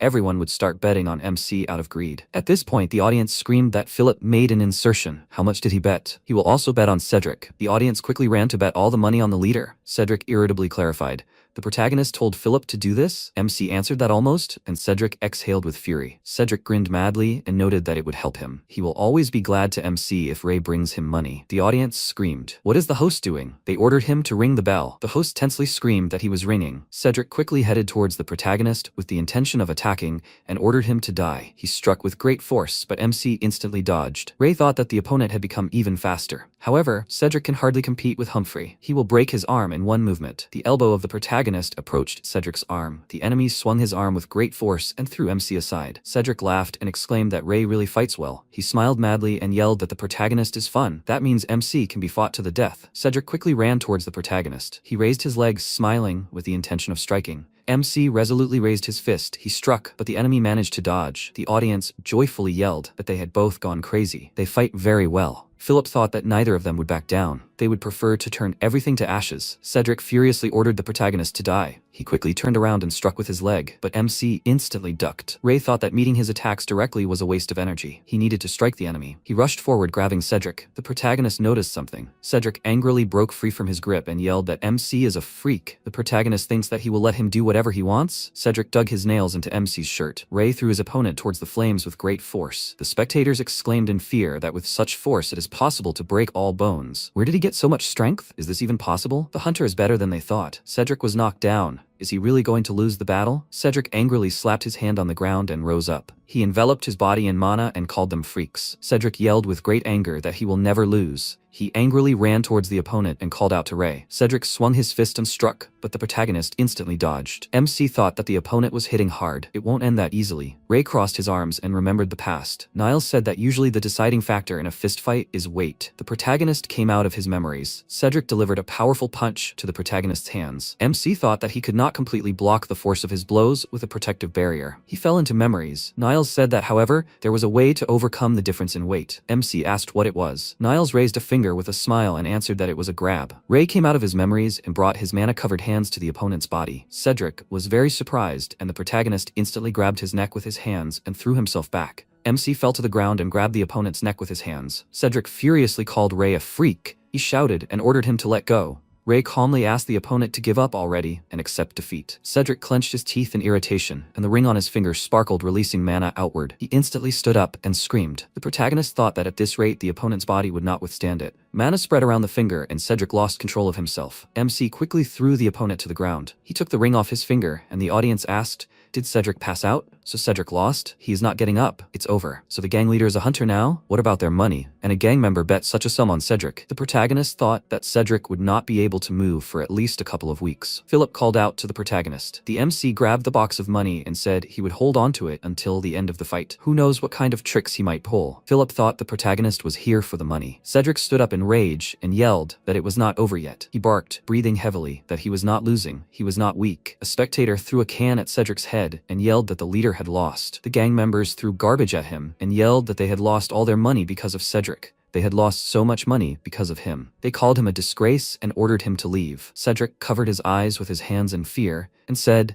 that he was not weak. They should not look at him like that. Cedric instantly grabbed a barrel of flame, and Philip called out to his comrade in fear. Cedric threw the barrel towards the spectators and yelled that he would kill them all. The flames engulfed the chairs, and the spectators yelled that the chairs were on fire. Has Cedric gone crazy? Cedric laughed madly and yelled that he would burn them all. Fire engulfed the entire area around the battlefield. People screamed in fear that they needed to run to the exit. Cedric smiled and clutched his hair with his hand. He said with pleasure that now no one would look down on him. Cedric instantly fell to the ground. The protagonist looked at him and thought that Cedric was no longer able to move. If they tried to save him, he and Philip would be in danger. Philip got up from the wheelchair and called out to Cedric. The protagonist turned his head to the side in fear. He looked at his comrade standing in front of Cedric's body. Philip lifted his comrade and yelled that they needed to get out of here together. After a while, he got down on one knee and asked Cedric to wake up. Philip tensely lifted his comrade and noted that they needed to hurry. MC asked if Philip was going to take Cedric in a wheelchair. Philip smiled and remarked that he thought Ray had already left. Is the protagonist still here? MC didn't answer and thought that Cedric had almost killed Philip a couple of days ago. Why was his friend helping him? Philip apologized and asked if Ray could help him. After a while, the protagonist was holding the handles of the wheelchair that Cedric was sitting on. MC asked what now? Philip asked Ray to take Cedric and leave. The protagonist could take his share of the winnings. MC wondered what his friend would do. Philip said that even Ray would have a hard time carrying two people out of here at the same time. Doesn't the protagonist think so? He smiled and put his hand to his chest, where the golden mana was sparkling, and said that everything was fine. MC remembered Niles. Despite the fact that the most important thing is his own life, he must go to a better place. Ray clarified what the comrade was trying to achieve. He asks Philip what the comrade would gain from putting his life on the line for Cedric's life. Philip is good at calculations. The comrade replied that he had nothing of the sort. He had not thought that far ahead when making this decision. MC sternly clarified that why then, and the comrade interrupted him and replied that Cedric was simply his friend. He simply wanted to protect him. Ray was dumbfounded and thought that the comrade was strange. He imagined his own family from the shelter instead of Philip. What is a friend to him if Philip is willing to risk his life for him? Ray was lost in his memories. The girl happily handed the food to the protagonist and said that MC was her friend, so she was sharing. The boy handed the food in front of her and exclaimed that Ray should take it. They are friends, aren't they? They fixed MC's cloak. She helped them too. The girl sheepishly replied that she had simply suggested how to do it better. Niles, smiling, said that he had helped Ray because the protagonist looked like his younger brother. Isn't it nice to have an older brother? Fail asked why he went so far as to use expensive medicine to help MC. He had just seen someone freeze to death. He just thought he could save Ray. Fail smiled happily and remarked that of course he would save the protagonist again since they were friends. MC snapped out of his memories and wondered if he could reach out to them and truly understand them. No matter how hard he tried, Ray didn't think he could. Philip asked if the protagonist would really help him. The protagonist remarked that it was too late to leave since the flames were everywhere. He thought they should stay here. In any case, they won't be able to reach the center of the arena because of the flames. MC quickly took off his shirt and Philip yelled, "What is he doing? Did the protagonist breathe in smoke?" Ray interrupted him and disagreed. Philip froze in amazement. He looked at the mana-covered shirt in the protagonist's hands. Philip asked fearfully, "Is this magic?" MC agreed emotionlessly and holding up a piece of cloth, said that his comrade should close his mouth so as not to inhale the smoke anymore. Philip covered his mouth with the cloth and thought that when his comrade asked him to know about magicians, he thought it was nonsense. He did not believe that something like magic existed in the world. If they could create water, then they could extinguish flames. Ray, putting a bandage on his face, Cedric clarified that this was his limit. He would answer all of his comrades' questions later. Now, Philip had to answer his. What does a friend mean to a comrade? Philip clarified. Is it that important? The protagonist agreed and noted that it was very important. Philip answered that a friend is a friend. Everyone knows who one is. MC said that he knows, but he thinks that his and Philip's concepts of friendship are different. Philip asked what a friend means to Ray. The protagonist calmly answered that it is someone a person has known for some time. Philip was surprised and thought that this meant that strange feeling he had when working with the protagonist. He interrupted his thoughts and said that MC was right, but Ray was missing something. Someone who would help the protagonist without asking for anything in return? Someone who MC would help in return. That's what a friend is. The protagonist asked if he regretted his decision. He would die here, right? He replied that he did not regret it. He was simply being true to his feelings. He was worried about Cedric. The protagonist clarified, was he worried? He looked at Cedric and confirmed it. You usually feel it when you want to protect someone, just like that. The protagonist said, the desire to protect. The next second, a huge metal beam fell from the ceiling, flew straight at them. They looked at it in fear. MC thought, they won't have time to dodge it. This time he will really die, not like that night. Then he could only think about how to kill the golem. Why? Because if the children died, he wouldn't be able to repay their kindness? Is that all? It's not so. Now he is sure. These children, their life together. With these thoughts, he concentrated the energy in his hand and, lifting it above himself, created a barrier. Philip looked at him in surprise. The protagonist thought he wanted to protect it. Then Philip stood up and shouted in surprise. He just raised his hand and suddenly, is this his magic too? Then MC looked at his hand and thought, no way. He didn't think it would work. Then he put his hand on Philip's shoulder and told him to stay still. He asked in surprise, why? He thought he was healing him? The protagonist was releasing energy from his hand and directing it to Philip's injured leg. And he said in surprise, no way, his broken leg. After that, the protagonist directed the healing energy to Cedric's hands and Philip looked at him and thanked him. Really? Thank him, Ray. Smiling, he looked at his hand and added, he will never forget how he saved him and Cedric. The protagonist replied, you're welcome. Then he looked ahead and thought it will help him in the future and he wanted to test the limits of using white mana. Then Philip asked, so what to do now? MC suggested getting out of here. He asked, Ray, is he going to use magic again? He replied that it was not. They need to wait. He looked at Cedric and thought, until the fire devours everything that is left. Meanwhile, outside, John said desperately, their shelter, their home. Liam added, everything burned to the ground. He put his hand to his face and asked, what should they do now? Where should they go now? At that moment, Zephyr folded his arms over his chest and said, it is all Cedric's fault. That idiot threw the burning board. Then he waved his hand and walked forward, added, it is not their responsibility, so they should sort it out themselves. Liam clenched his fists and said, Zephyr, Rotson, those idiots. At that moment, Chris wiped the tears from his face with trembling hands and thought, he abandoned Philip, a child with a broken leg. Kim, he sat on his knees, looking at the black smoke pouring out of the building.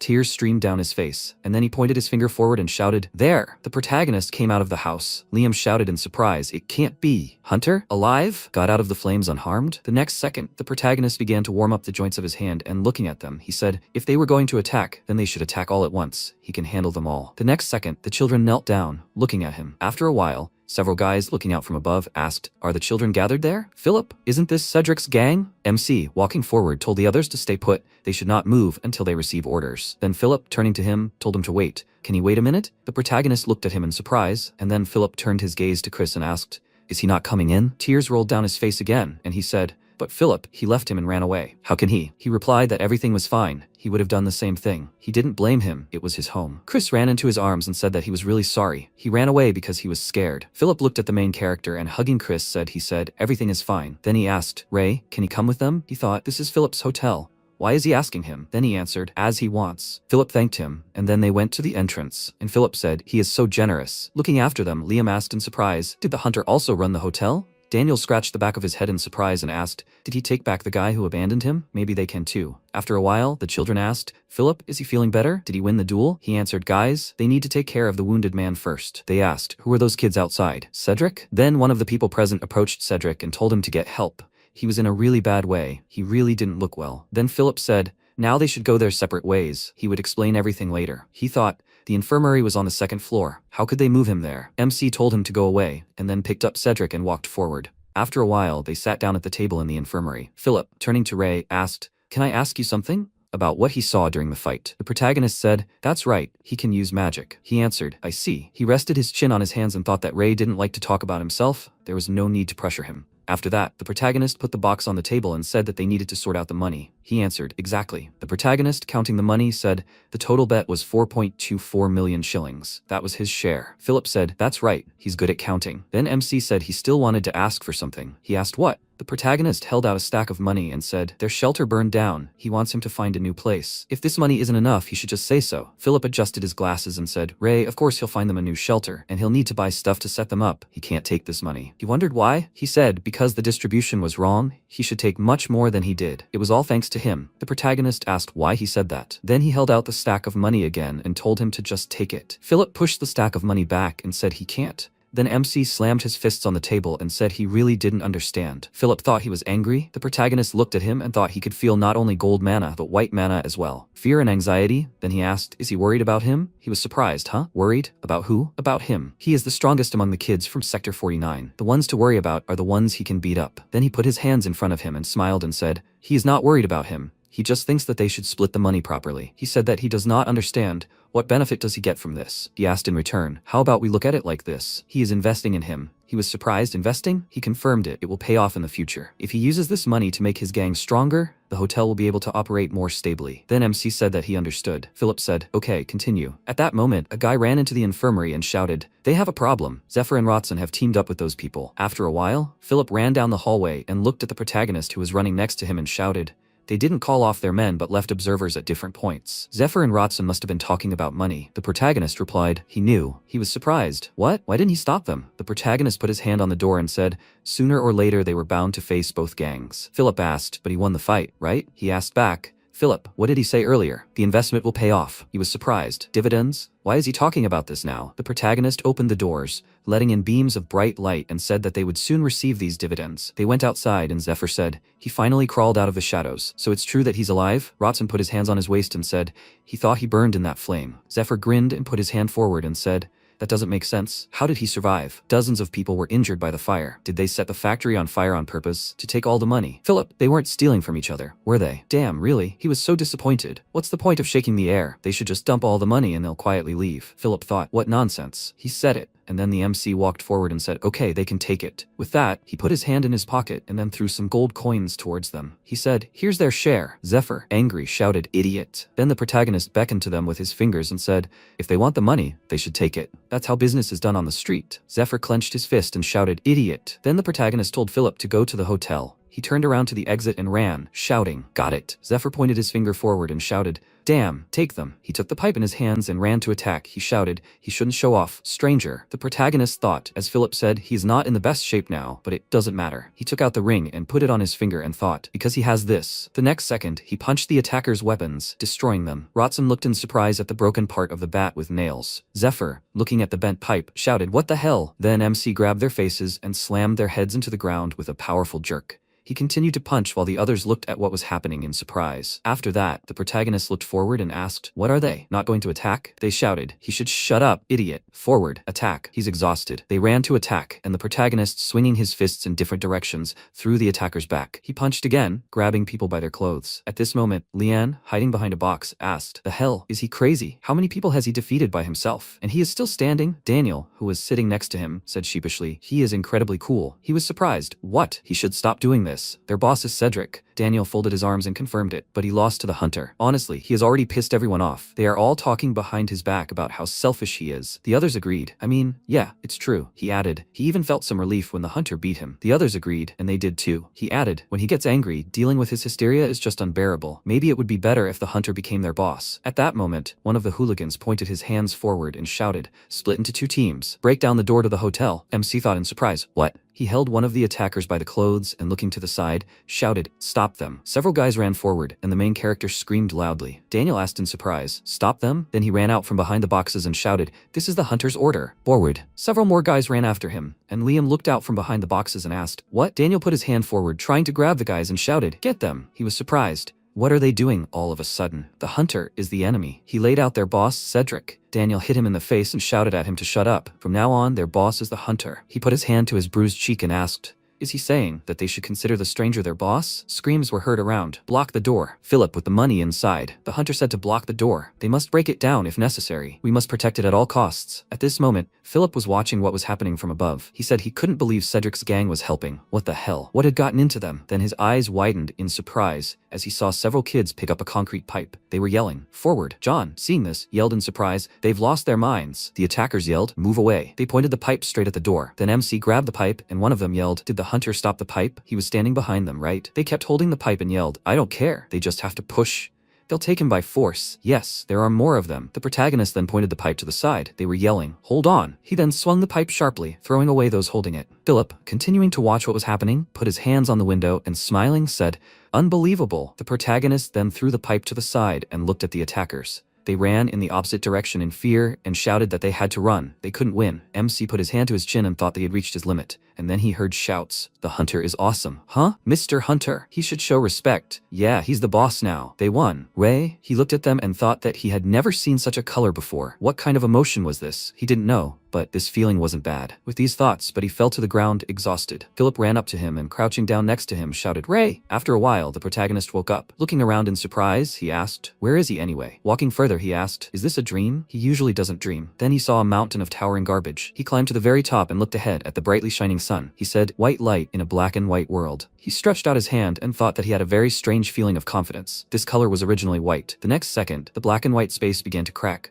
releasing colorful swirls of energy around. Everything around sparkled with new colors, and MC asked, what the hell? The next second, he opened his eyes and, sitting up in bed, thought, is this the Philip Hotel's infirmary? He rubbed his eye and thought, was he dreaming? The next second, the guys looked in on him. One of them said, Mr. Ray. He woke up. His comrade asked, did he get enough sleep? The guy asked, Mr. Ray, is he hungry? His comrade added, he just has to say, he will cook him something to eat right away. The protagonist looked at them and then said, no need for food. Better tell them what day it is and what time it is. They answered at the same time, July 11th, 18 hours 23 minutes. He thought, did he sleep all day? Then he got out of bed and said that he needs to go. They replied that they understood. After a while, he walked up to the stairs and, holding on to the railing, looked down. Several of the guys were talking among themselves. Starting tomorrow, Copson and Nipper will be working on 6th Street, right? Great. There had been no work for a while, and they had nothing to do. MC thought, so while he was sleeping, Philip was doing reconnaissance and sent his men to Cedric Street. As expected, he is nimble. Then John came up to the guys and awkwardly scratched the back of his head and asked, can they help with anything? He pointed to his muscles and said that they can order them around whatever they want. They are very strong. He is not trying to brag or anything. They replied that in that case, can they help them carry the boxes of supplies to the warehouse? He clenched his fist and said, of course. Liam also took a box and said that they will help too. Nothing to do anyway. The guys thanked them. They were already thinking that they would have to drag it all themselves. Then the protagonist noticed the aura of one of them and thought, wine. He walked up the stairs. The others were surprised. It's a hunter. The hunter woke up. Mr. Ray, how is he feeling? He looks so cool when he fought. They won thanks to him. Ray, he is their leader now. Can I give the hunter some chocolate? Mr. Ray, if he needs anything, he just has to let me know. He will get this for him. By the way, what is his shoe size? Where did he learn to fight so well? And his underwear size? The protagonist thought, how should he react to this? Maybe yell at them and drive them away. Then voices were heard. What the hell? This voice. It can't be. The guy shouted, hey, he has to stop right now. Grab him. At that moment, Cedric ran up to the protagonist. He was holding a scalpel in his hands and shouted irritably, Ray. And the others shouted, his hand. Scalpel. Mr. Ray. They will stop him. The protagonist interrupted them and said that it was okay. They should move away. Cedric ran forward and shouted, he must die, Ray. He raised his hand to strike and stop the scalpel a few centimeters from his face. He said, he is small. You will kill him. Then the MC asked, why is he doing this? He grabbed his hand and pointing it at his neck, asked, did he try to cut his throat with it? Cedric clenched his teeth and said in anger, his hand was shaking, and the protagonist thought, there is not a drop of red mana in his vessel. He will never dare to kill him. Then Cedric grabbed the scalpel with both hands and pointed it at his neck. The others looked at this in surprise, and then the protagonist's eyes lit up.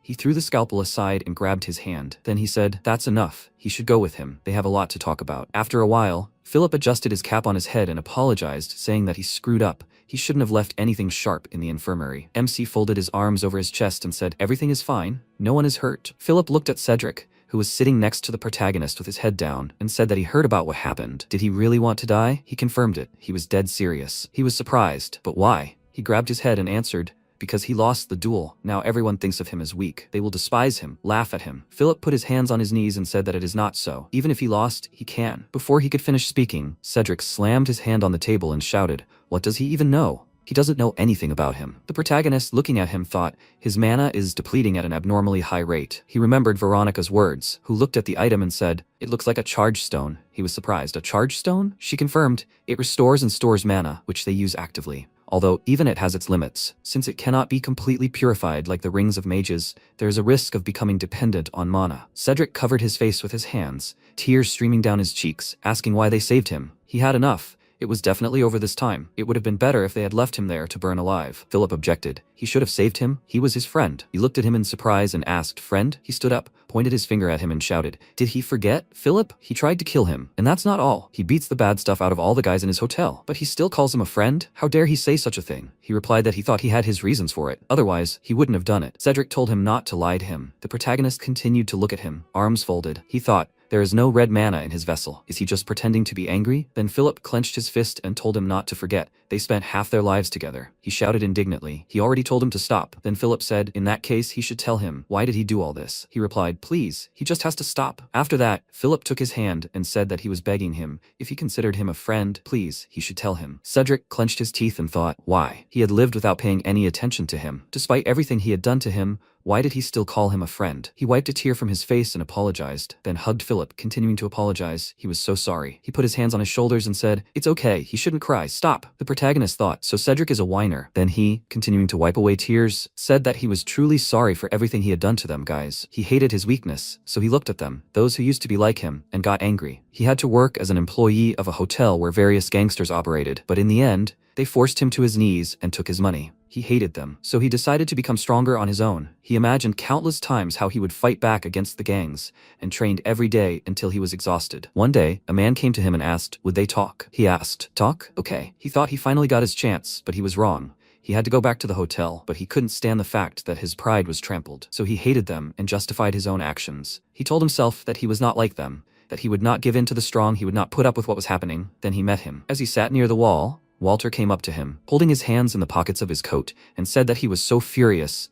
It was as if he was sitting on a powder keg that could explode at any moment. What was making him so furious? He replied that he hated himself so much that it was driving him crazy. Walter smiled madly and asked, God, is this true? Then he handed him a ring and told him to take it. He was sick and could not use all the strength that was in his body. This ring would ease the illness. Then he lifted the barrel with ease and thought that his words were true. Walter, pointing his finger at him, told him to never take off the ring. Without it, his illness would return. He clenched his fists joyfully and said that he understood.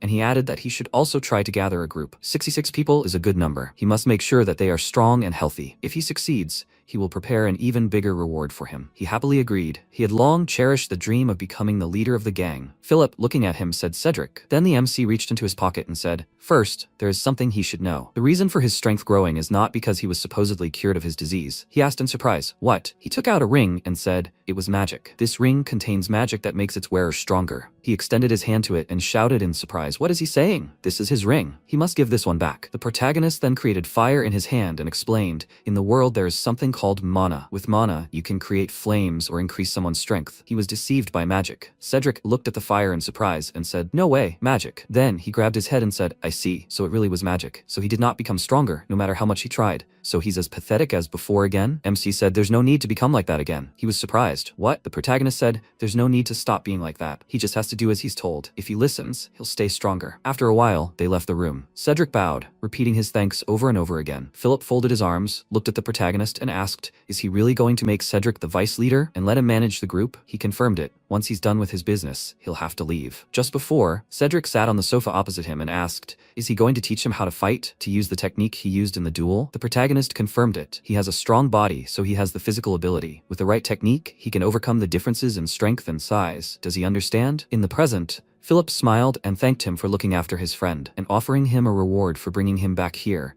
He thought it was a great decision. MC looked at him in surprise and he added, destroying your opponent with force is not the worst method, but not the best either. The opponent can keep his pride and strike back. The protagonist thought that he did not remember ever being struck back. Perhaps he did not intimidate them enough. Then he said that he still believed that brute force was the best way. If they were scared, they would not dare to even think about revenge. Philip put his hand to his side and objected, but force alone would not earn the loyalty of children. The protagonist asked, what should they use then? Philip raised his index finger and said, a worthy reward. The best example is his offer to teach him how to fight with Cedric. MC then thought, he cannot rely on this method, but he can ignore it too. Philip was good at managing people after all. After a while, he stood in front of the group and said that they would stay in the hotel until they found a new shelter. No. If they caused trouble for the children, he would personally punish them. From now on, Cedric was the vice leader of the group. Most orders would go through him. They were to take his words as his own. There were cheers. It seemed like yesterday's incident was resolved. Cedric had his own gang before, right? Maybe they dragged him to some training. The protagonist thought, he says, a decent reward is the key to true loyalty. Then he said, and he will return all the money they bet he earned enough from other gangs. The others were surprised. He was returning it to them? Really? Is he sure he is a hunter and not an angel? Under any circumstances, he is on the hunter's side. And then Philip, turning to Ray, said that they still need to deal with Zephyr and Rotson. The guys were tied up near the wall. MC walked up to them and said they were getting straight to the point. Bookstore. Veronica, they know what this is about, right? Zephyr shook his head and the next second he was hit in the face. The protagonist dropped to one knee next to him and said, They didn't seem to understand the situation. Zephyr asked what he wanted. Money? Or maybe. Before he could finish speaking, the protagonist punched him in the face again. He then stood up and said that that wasn't what he was asking. He took the bandage off Rotson's face, and he asked, is he talking about it being 8 o'clock outside, right? He was just hired to follow them. The protagonist asked who hired them. He replied, the owner of Fred's main store on 3 o'clock. MC then nodded and said, I understand. He grabbed him by the hair and slammed his face into the floor with a sharp motion. He then repeated the action. Philip, watching what was happening, thought, yes, this is the real Ray. On top of that,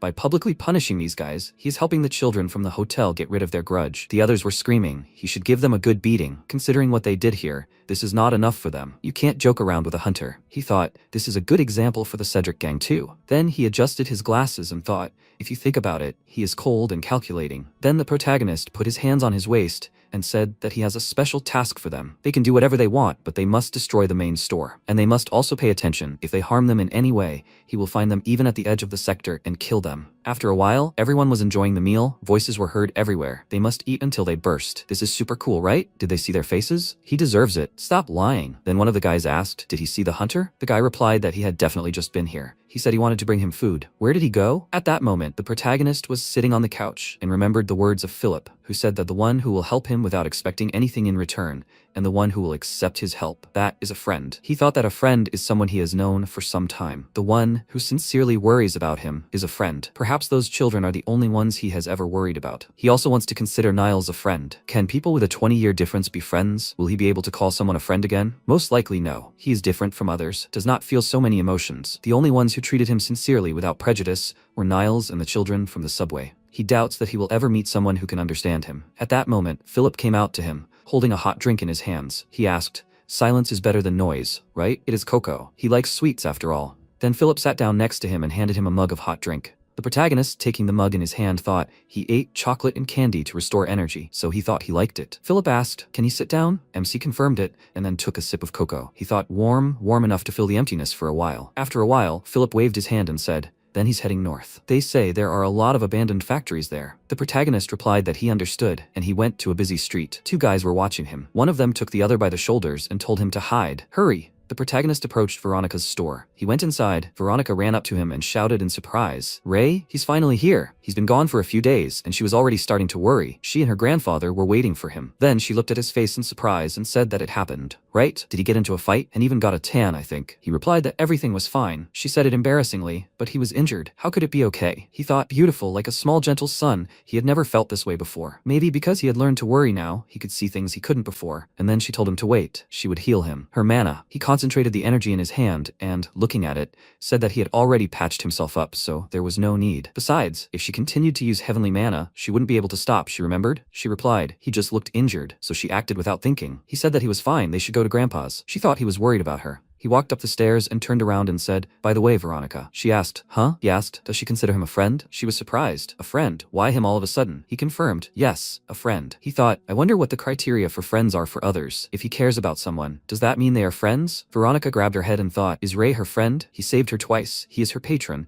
And since they are both mages, she feels some kind of connection between them, but she hasn't known him for long. Him? Then she answered embarrassedly, he is her friend. Yes. He turned around emotionlessly and continuing to climb the stairs, said, I see. They should go to Grandpa's. She looked at him in surprise and then told him to wait. And him? He turned around and asked, what? She asked, does he consider her a friend? He answered that he doesn't, and she screamed indignantly. After that, she went down the stairs and told him to go first. She needs to feed the boys. She will come later. The protagonist, taking hold of the handle, wondered why she was suddenly angry, and then he opened the door. Graham, sitting on the bed, noticed that he hadn't come in for a long time. Ray, they say that the older you get, the less you sleep, but he, apparently, began to sleep only more. Soon he will be able to sleep all day. MC sat down on a chair near his bed and said that he heard that he was sick. He sighed and answered, apparently. Veronica told him. The protagonist asked, is he going to die soon? He answered, right.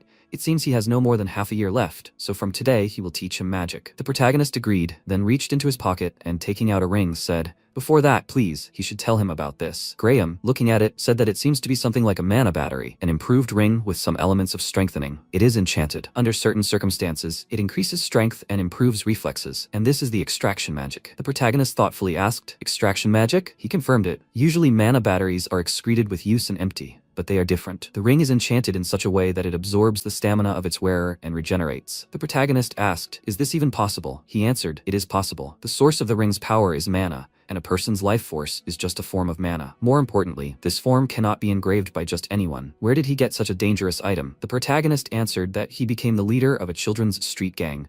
He received this ring from the previous leader. This boy said that he received it from a man who introduced himself as the leader of mercenary. Graham clarified in surprise. Mercenary? MC asked, does he know them? He answered, of course. Who doesn't know? The most powerful and dangerous underground group is mercenary. They trade in everything from weapons and illegal things to people. Compared to other major syndicates, mercenary has fewer members and is more secretive. But that's just another reason why they are so dangerous. All of the members of this group are mages. The protagonist asked if there were that many mages. He answered, of course not. Their symbol is a red gem.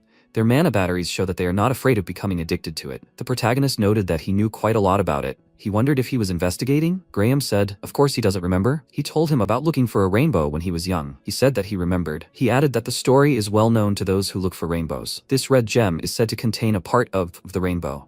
MC asked, isn't a rainbow just an arch that appears in the sky? And mercenary owns it? He answered, of course the 7-colored arch in the sky is the rainbow they know best. But when he was searching for the rainbow, he got a red stone from one of the mercenary members. It was much better than the mana batteries. Wondering how they could provide all the gang members with such stones, he came up with a theory about the rainbow. The rainbow is originally a stone that contains endless light and mana. He thought, originally? Then he asked him to explain. Graham closed his eyes and said, long ago, the sky was always white. The earth was strong and fertile. In the heart of the first city built by humans, there was a rainbow stone filled with life energy. The light emitted by the rainbow made the soil fertile and healed the sick. But many wanted to take the rainbow, and a war broke out between the factions. After a long war, the rainbow broke into 7 fragments, which have already scattered around the world after a long war. The protagonist asked, so mercenary has one of these fragments? He said that it is true. The red stones that their gang members have are rainbow shards. He found people who shared his suspicions.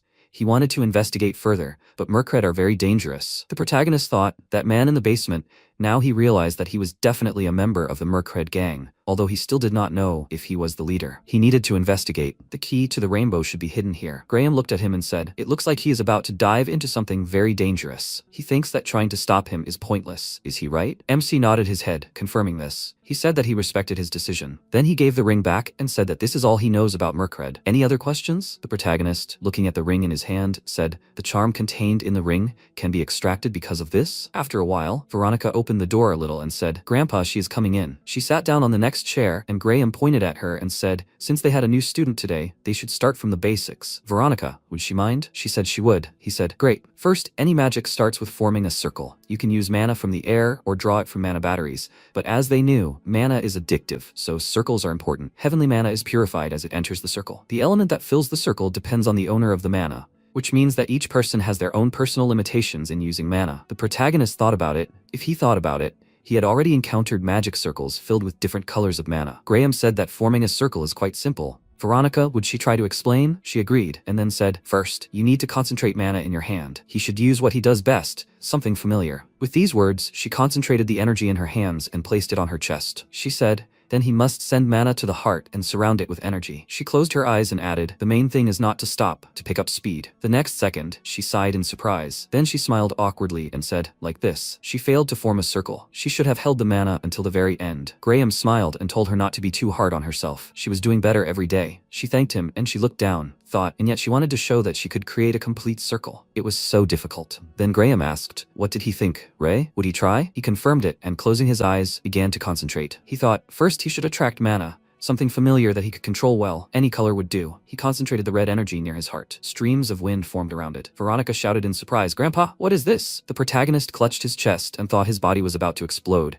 but he had to hold on no matter what to achieve his goal. Then he breathed heavily and thought, did the mana evaporate? The next second, the flow of red mana returned to his heart, wrapping itself into a circle, and he sighed in surprise. The air streams scattered in different directions again. MC breathed heavily and thought, it worked. Veronica, holding his hands, shouted, amazing! Seriously, this is amazing. He created a circle. He really is a genius. Unbelievable. Just unbelievable. The protagonist thought, a genius, of course. Graham, looking at him, thought, even he took 3 months to form the first circle, and yet he was called gifted. But he succeeded on the first try. Then the protagonist told them to calm down. Graham thought that even the word genius cannot describe how talented he is. Then he said, his circle is mostly made up of strengthening and weakening elements, as well as regeneration elements, but there are others. Their ratio is very low, but there are elements of almost all types. Red mana of rage, pale pink mana of sadness, white mana of anxiety, and all the other colors of mana that exist in the world. Is this even possible? The protagonist asked if he could see the mana inside the circle. He replied that he couldn't see it, but he could feel the energy. If he didn't want others to see his circle, he should just stop the flow of mana. MC thought, stop the flow. The next second, the mana near his heart dissipated, and Graham said, that's right.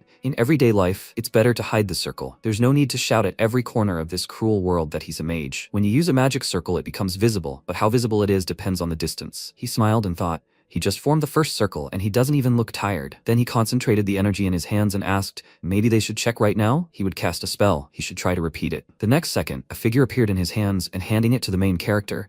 He asked, what does he think? Can he do it too? Veronica thought, Grandpa, this spell uses more than 7 different elements. It is incredibly complex. You need to make calculations and come to the right ratio of elements, and he wants him to just repeat it without any hints. How is this possible? Even for Ray this. In a second, she opened her mouth in surprise, seeing the figure in the hands of the main character. Then Graham said, great job. Now he should try it. How about this? Like this? He thought that forming a ring would allow him to show greater skill, but this is beyond his imagination. After a while, he lay back down on the bed. Veronica, leaving the room, clenched her fists and, looking at the main character, said embarrassedly, he was simply incredible. How does he do it? He thought he can't say he sees mana. Then he said, just try it, and it works. She asked, he doesn't want to tell? He said he's serious, that's all. And then she turned around and smiled and said, okay. Anyway, it's super cool, right? As she walked down the stairs, she added, he's probably the most capable mage she's ever seen. Then he said, Veronica. She turned around and asked, surprised, huh? He asked, is she jealous of him? She smiled awkwardly and asked, maybe? She thought, what? Is he really asking that straight out? And then he asked, does she hate him? Does he irritate her? Maybe she's mad at him? Or maybe she wishes she were the one who could create a circle? He thought that was how people usually react. He walked down to her and she clarified. He asks if she's jealous? He confirmed it, and then she thoughtfully replied that she admired him but wasn't jealous. He asked why. She smiled and asked because he was her friend. He asked, don't friends get jealous? She folded her arms and replied,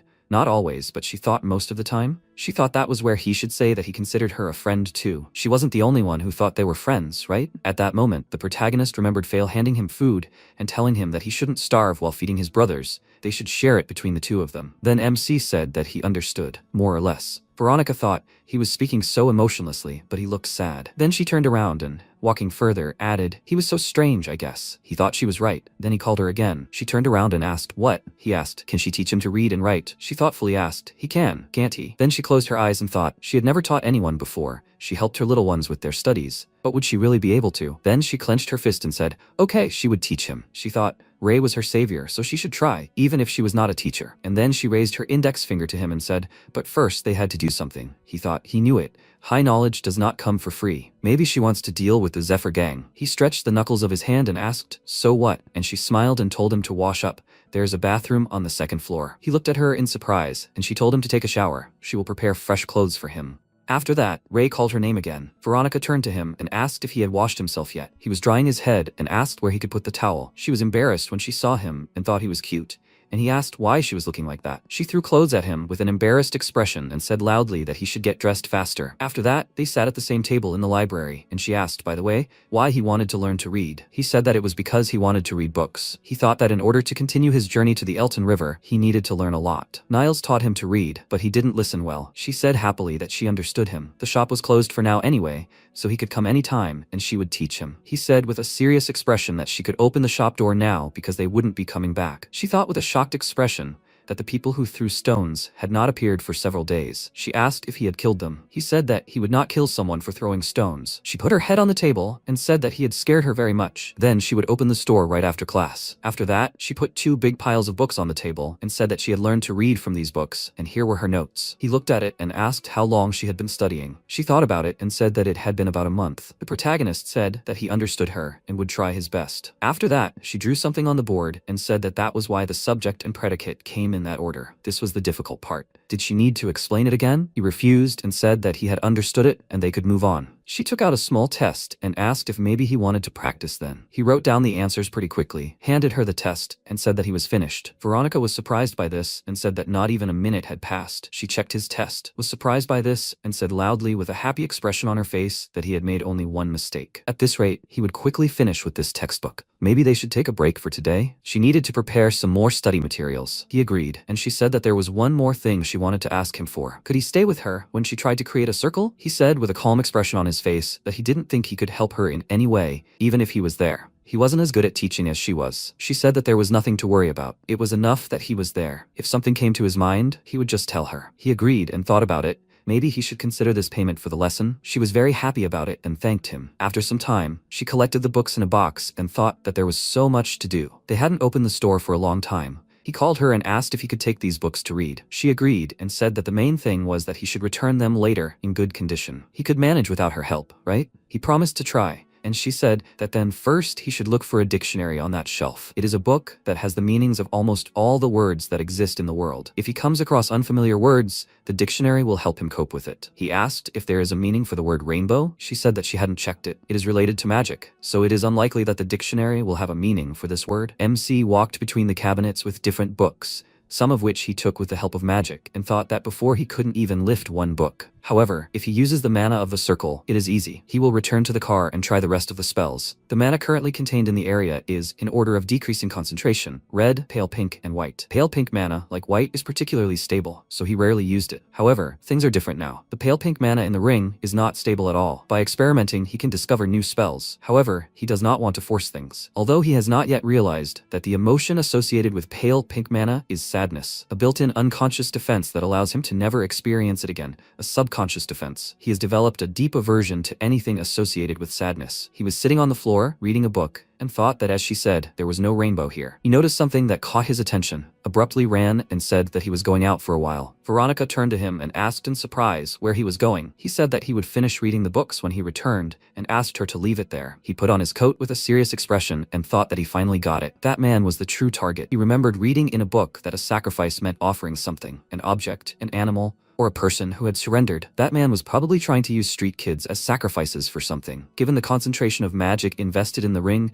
it probably had something to do with the redstone enhancement. He also mentioned that there were about 66 people in the gang now. That man seemed to be desperately waiting for Cedric's report. Sometime later, Ray was sitting in the restaurant, looking at the many dishes that had been brought to him. He turned around and said that he had only ordered a drink. Johnny said that many people had paid to have a full meal served to him when he came to their place. He could eat 10 of those meals. He asked, however, what was wrong with that man. He said that he had left 3 hours later than usual today, but this had never happened before. He asked if there was anything else unusual. The waiter leaned over to him and said that he had seen him passing by with a smile and muttering something like it was almost time. He thought about what he had heard and continued eating. After some time, he came to the stairs leading down and thought that the key to the mystery of Mercred was kept there. However, they did not know when he would return, so they could not rush off to look for him thoughtlessly. What should he do? He turned around and noticed several guys walking down the street and talking to each other. They stopped near the stairs, and one of them said loudly that that was when he had struck. The protagonist put his hand on his shoulder and said that he should wait and look here. He got scared because of this,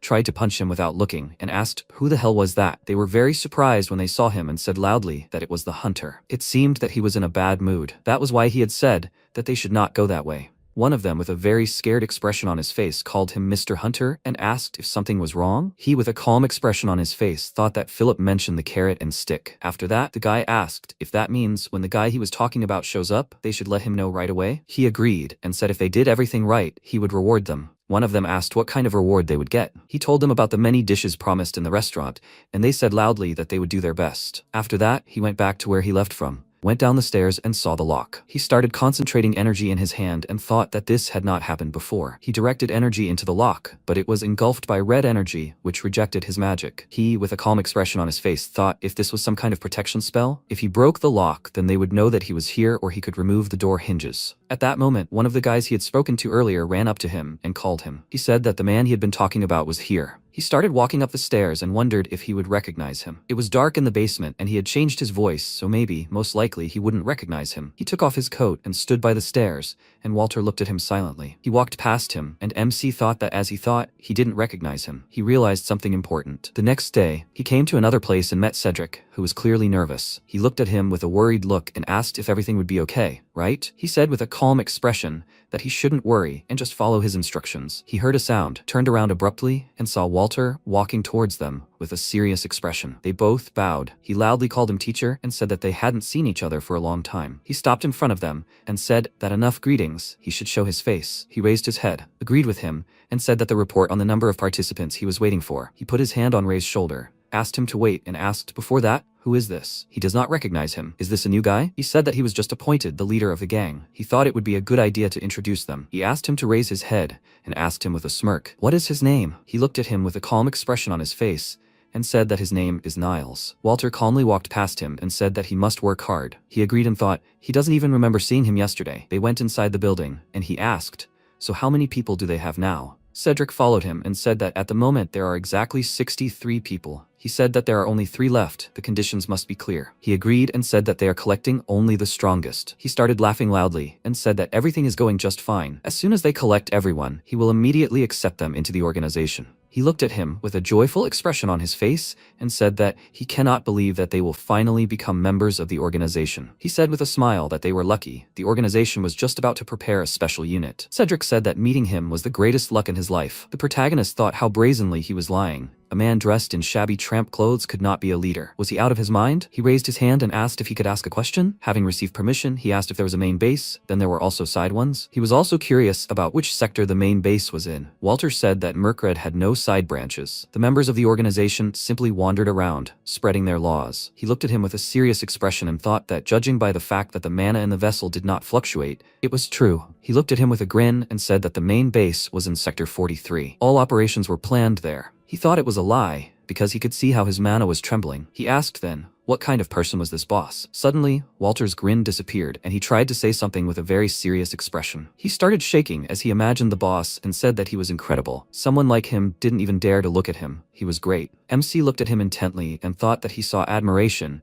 and hidden fear. After that, he called Cedric and asked when he would move here. He said that it would be in 2 days. He started to leave and said that then he would come in 3 days. He needed to carefully study those they were going to accept. He watched him closely and saw a thin thread of mana that Walter released from his hand. He thought that it was only a small amount, but he deliberately left mana. He used the entire abandoned factory as a huge canvas. When he finished drawing the circle and decided that everything was ready, he took out some red stones from his inside pocket. Cedric looked at it with a worried look and asked what was that. He began to channel mana into the stones with a smile and said that this was something good. He became even more worried because it looked dangerous and asked if everything was okay. Ray looked at him with a calm expression and said that everything was fine. He launched the 5 stones in different directions into specially designated places on the magic circle. When he was done with this, he chuckled and said that they did not need to be afraid. This is the stone that is in the ring he gave him. It suppresses diseases and increases energy. He bowed and said that he was grateful for his concern. Walter approached him and with a serious expression said that he should be grateful for that. Also, he was not allowed to touch the stone under any circumstances. He put his hand on his shoulder and said that he should also cherish that ring as his own life and never lose it. He understood everything, right? Cedric agreed and said that he would remember this. After that, he left the building and said that it meant that he would be back in 3 days. Immediately after that, he closed the door behind him with a loud sound. Cedric fell to his knees and said loudly that he was finally leaving. What should they do now, and what is he up to? The protagonist said, with a calm expression, that they would have to find out. He had to go back to the hotel, and he still had things to do. After that, he approached the magic circle and wondered what this was all about. There was definitely magic involved. He drew it in his notebook and thought that the one who should know already knew.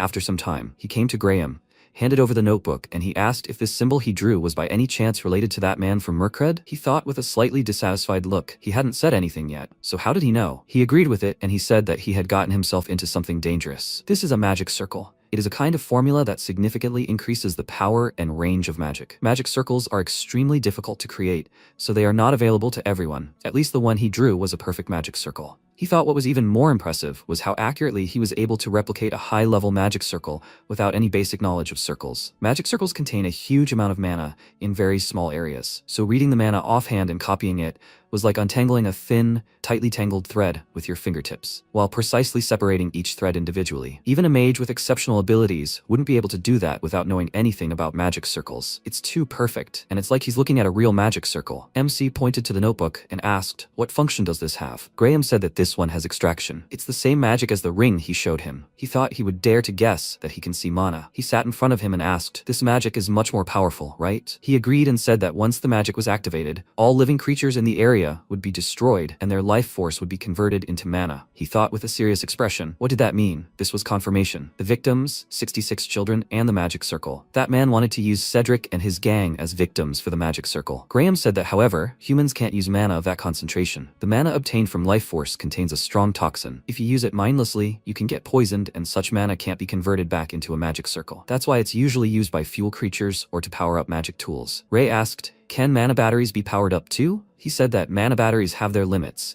so they usually don't power them up, but that ring is different. He started to think about it, and Graham called him and asked what he was going to do. He raised his head with a determined expression and was about to say something. 3 days later, he came to an abandoned factory and waited at the entrance. Walter came to him and asked where Cedric was and why he was here alone. He looked at him with a calm expression and said that the boss was inside organizing people and he came out to greet him. He chuckled because of this and said that they should go inside. He started to open the door and said that he knew that they managed to gather people. They tried hard. He stood next to him with a calm expression, called him teacher, and said that it was all thanks to him. He went inside but noticed that there was no one there and asked why there was no one here. The protagonist tried to stab him in the back with a dagger, but he noticed it, took out a hidden sickle and blocked his attack. He looked at him, called him a freak and asked what he was up to. Unexpectedly for him, he launched a small fireball at him with his free hand. He managed to jump back and dodge this attack. He stayed on his feet and asked loudly who he thought he was going against. He was surprised because the door to the factory closed and asked who he was anyway. He put on his hood with a serious expression on his face, called him by name and said that he was here to kill him on the orders of the boss. Because of this, Walter chuckled,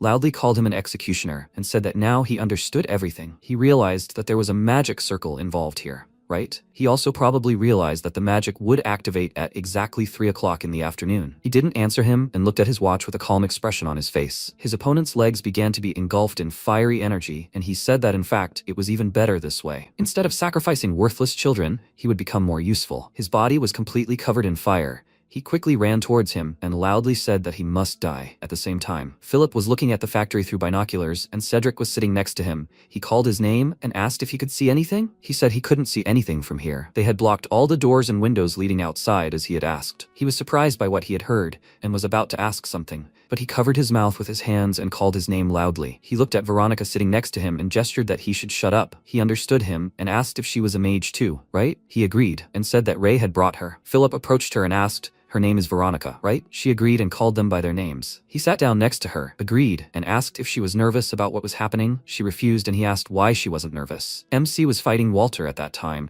and she said that he was the most talented magician she had ever met. Besides, he was good at more than just magic, so she wasn't worried. He believed that he would win. He looked at her and thought that for someone who said that, her hands were shaking a lot. She was nervous, but she believed in him. He smiled and said that she was right. They just needed to trust him. At that moment, he noticed that his dagger had broken. His opponent was quickly approaching him, swung his sickle, and loudly told this executioner that he should surrender. He watched him attack with a calm expression and restored his weapon with magic. With it, he blocked the blow and knocked the weapon out of his hand. He was surprised by what happened and thought, is this an element of stability? How can he control multiple elements? At the same time, he suddenly ran closer and stabbed his dagger at his throat. Unexpectedly, his dagger broke even more, and he immediately jumped back. Walter managed to cover his neck with a metal shell with magic at the moment of his strike and insulted him. He looked at his broken dagger with a calm expression and thought that this was a metal transformation. His attacks will not do much damage to a second circle mage. It would be best to use a magic circle. He smirked and asked, he is stalling for time until the circle is activated, right? He showed another magic circle on his body and asked with a wide smile, does he seriously think he will let this happen? A fire snake came out of that magic circle and he said loudly that he better give up. That monster started chasing him, but the protagonist started running away from it fast. Walter looked at him with a big smile and said loudly that it was pointless. It wouldn't disappear until it absorbed the target. He didn't listen to him and jumped up to the second floor and caught on the fence. At that moment, a snake was crawling in front of him and he jumped back sharply. He looked at it with a serious expression and thought that it was impossible to defeat it like that. He stood still while controlling the flame. He had an idea and jumped very high towards it. He looked at it with a big smile and asked loudly, does he think he can change the direction of the snake and hit him with it? Does he seriously think such a pathetic trick will work on him? He directed the energy into his hand and thought that he was a second circle magician that a first circle magician couldn't compare with. So, he asked Veronica to teach him how to draw that magic circle. He landed on the floor in front of his opponent instantly drew a magic circle and released a powerful stream of energy, which destroyed the snake, but due to overexertion, his nose started bleeding. Walter was surprised by this and said loudly that this was far from the level of a first circle magician. MC, with a serious expression, directed this stream of water at him, and he loudly called him an executioner. Because of this attack, the fire shell he created immediately disappeared. He looked at his watch with a calm expression and saw that there were 10 minutes left. He stood up and said that he had to go. He needed to get back to the boss. He called his name and said that he had to stop. He had to move away from the door or he would destroy the ring. He stood in front of the door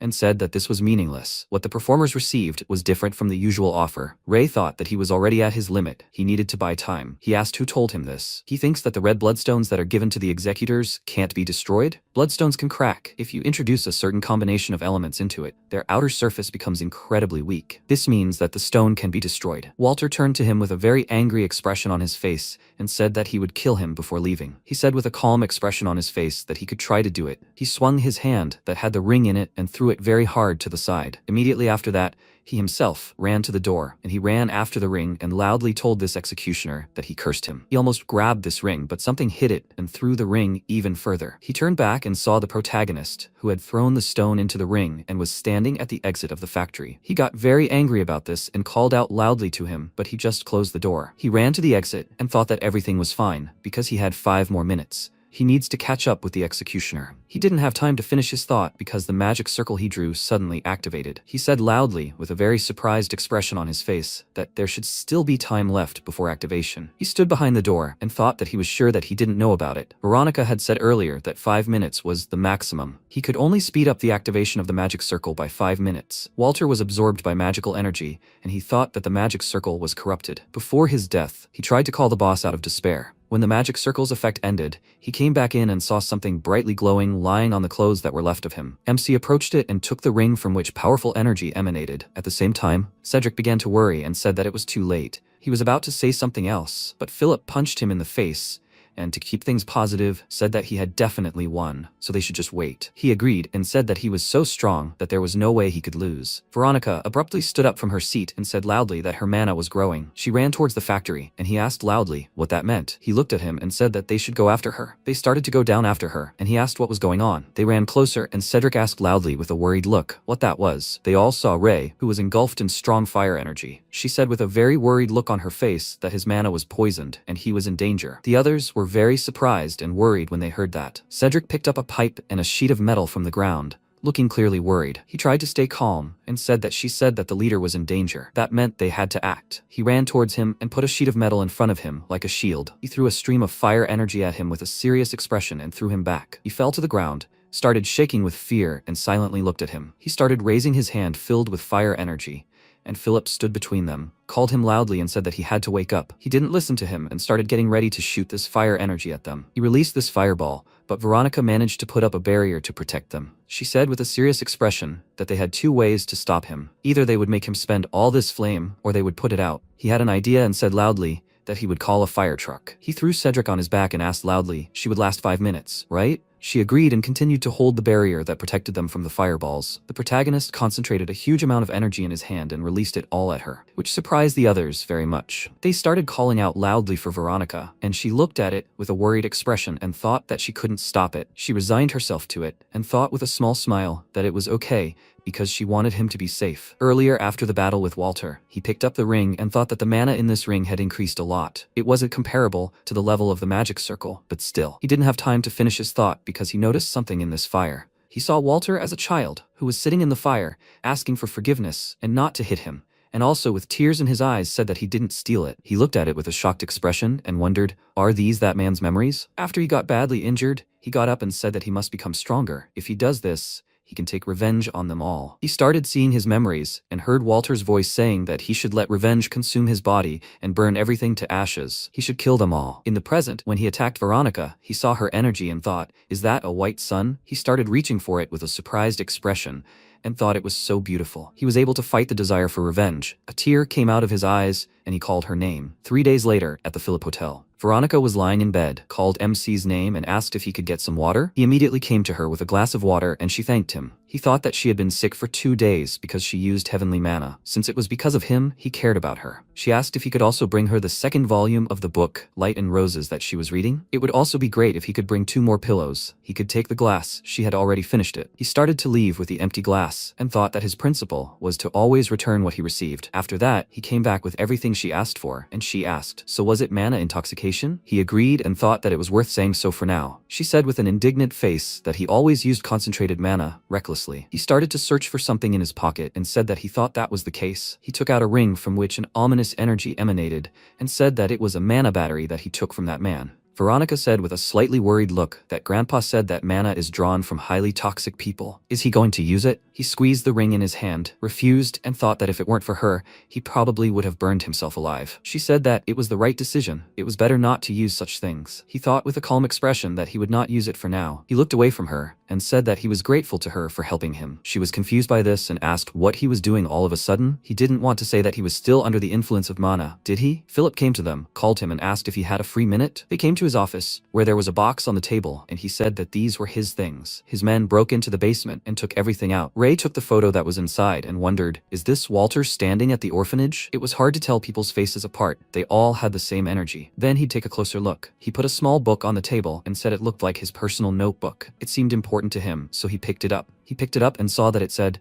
Sector B, 071, 43, Maildrich, leave location immediately after assassination march begins. Accomplished. G009, Sector 38, Kettermoney Bank, seize vehicle, barricade exit. Accomplished. F142, Sector 47, secret field, contact, trade, use of magic authorized. Accomplished. He read it with a serious expression and wondered, was it Mercred who gave the order? He turned the page and it said, Sector 31, Greenstone Investigations, Kelligold Auction House, failed, no results. He continued reading and saw that the blue, yellow, that and orange stone investigations had failed with no results. The protagonist thought that the hypothesis of a rainbow divided into 7 fragments and orders to find stones of certain colors. Mercred is looking for rainbow fragments? Perhaps these are not rainbow fragments, but other stones altogether. It is worth checking. Philip looked at him with a small smile and thought that it seemed like he had come up with something. He asked. He said that he was leaving the sector soon, right? He put the bag on the table and said that this was for everything, and he added a little of his own. If it were not for him, they would not have dealt with Cedric. While he was in the sector, he would send a courier to him.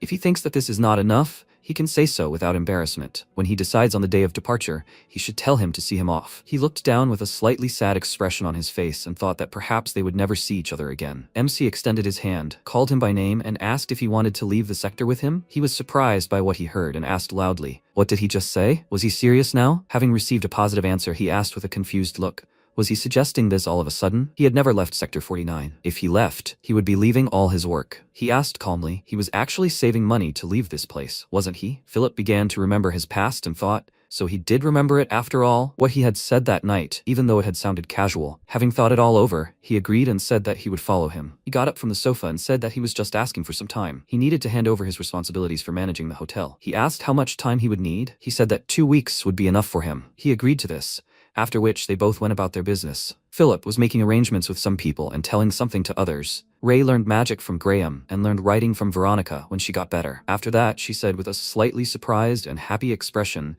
that she had nothing more to teach him. He really is a genius. He said with a calm expression that she was just a good teacher. She looked at him and thought that this was just normal praise from him. He looked to the side with a serious expression and saw 2 children who were peeping at him. They both immediately ran away and she apologized and said that the children were just really shy. It seems like they liked him. They said that they dreamed of becoming hunters, right? After that, she sat on the chair in the center and he stood next to her. Veronica closed her eyes and began to gather energy in her heart. The protagonist looked at her and thought that she was already better at handling mana, although he didn't really teach her. If he did anything, it was telling her that she should do it faster. She tried to create a circle of energy around her heart, but the mana was unstable and she thought it was still not enough. Grandpa didn't have much time left, but she was not alone now. She clenched her hands tightly and thought that she needed to do it even faster, so she would not let him down. She was surprised when she managed to stabilize the circle, and he thought that her empty circle was filling with mana. She was happy that she succeeded, but she began to lose consciousness and fall. He caught her by the shoulder and called her name. She held her head and said that she was okay. All the tension just left her body. He silently looked at her and noticed that tears began to fall on her hands, and she thanked him. She began to wipe the tears with her hand and said that she was able to create a circle because he was with her. He looked at her and thought that he really didn't do anything. Why was she crying? He said that since she was able to form a circle, she should show it to Grandpa. Veronica agreed and started to go up the stairs but turned around and called him. She asked if he wanted to go with her. He asked with a calm expression why she did it. She said with a happy expression that she had succeeded because of him. They should go and tell him together. They still went together, and she told him something with a happy expression. They approached the door and she knocked. Immediately after that, she opened the door and told her grandfather that she was coming in. She called him and was about to tell him what happened, but for some reason, she stopped and couldn't finish. MC was a little embarrassed by this and called her by name. He looked out from behind her and was surprised to see Graham lying on the floor. The energy in her body turned dark and she called her grandfather with a shocked expression. After some time, he opened his eyes lying in his bed and Ray was sitting next to him and said that he finally woke up. He called his name and asked how long he had been sleeping. He said about 2.5 days. He closed his eyes with a calm expression and said that it looked like he didn't have long left. He noticed the second chair next to him